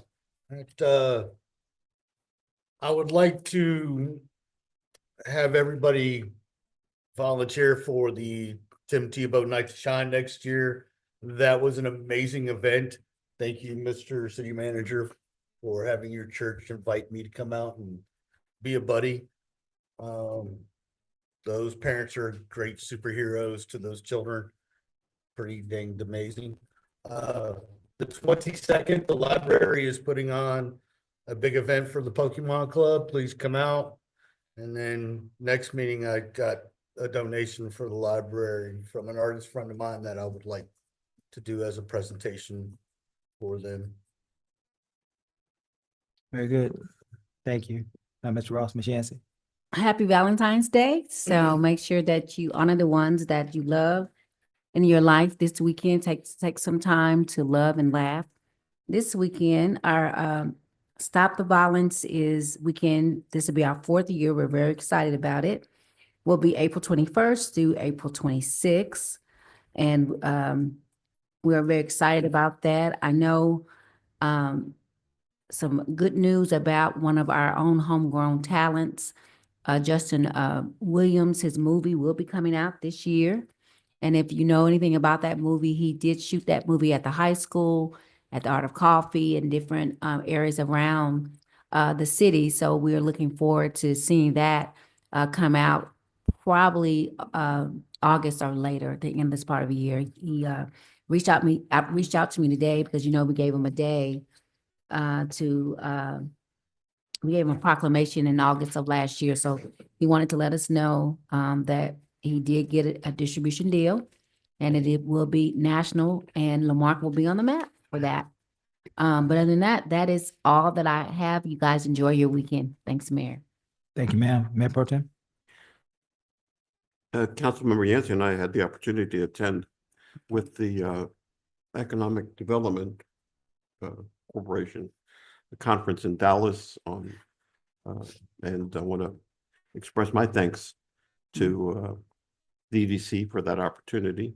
And it was a forum where there was one thing I was mentioning earlier to the mayor, that they asked us if we'd go visit all these kiosks that surrounded the room. And I like the forum, by the way. This is the first time we all stayed in the same room. Normally we're all splitting up, these meetings, and this time we're all in the same room. And they even had the different sessions inside the same room. And I want to say thank you to Lamar. Lamar, in terms of all the businesses that were representative, basically, Valvoline, McDonald's, they were all there. You looked at them and you would see that presence. Shipley's Donuts, the Walmart, the Sam's, all of them were here. And I asked our citizens to spend your dollars here in Lamar. Ultimately, that creates a smaller community, a stronger community for us, and also enables us to meet some of these budget obligations that we have, and to also maintain a steady and consistent tax rate and engage in some true financial planning. That's all I have, Mayor. Thank you, Mayor Pro Tem. I wanted to say that I hate that I missed today, February 10th, at the library, the Mayor Bell Small Business Initiative programming. It is a wonderful program, a partnership between the Texas City of Lamarque Chamber of Commerce, the Small Business Development Center, and the City of Lamarque. In fact, the Chamber of Commerce gave it its name after a conversation that myself and Tim Culp had. What it is an opportunity for young businesses, budding businesses, emerging businesses to get free, F-R-E-E, free training and free business resources, because ultimately, if in fact our businesses are trained and educated, informed properly, they tend to be more successful in the long run, which provides more amenities and more services, more offerings for our community. And many of those businesses also contribute to sales tax. And so this free investment into our businesses in this community has much return associated with it on the back end. Hate that I missed it. I am sure there was a wonderful, wonderful time of learning and sharing. And again, hate that I missed it. Great job. Economic Development Corporation, the Texas City Lamarque Chamber of Commerce, and the Small Business Development Center.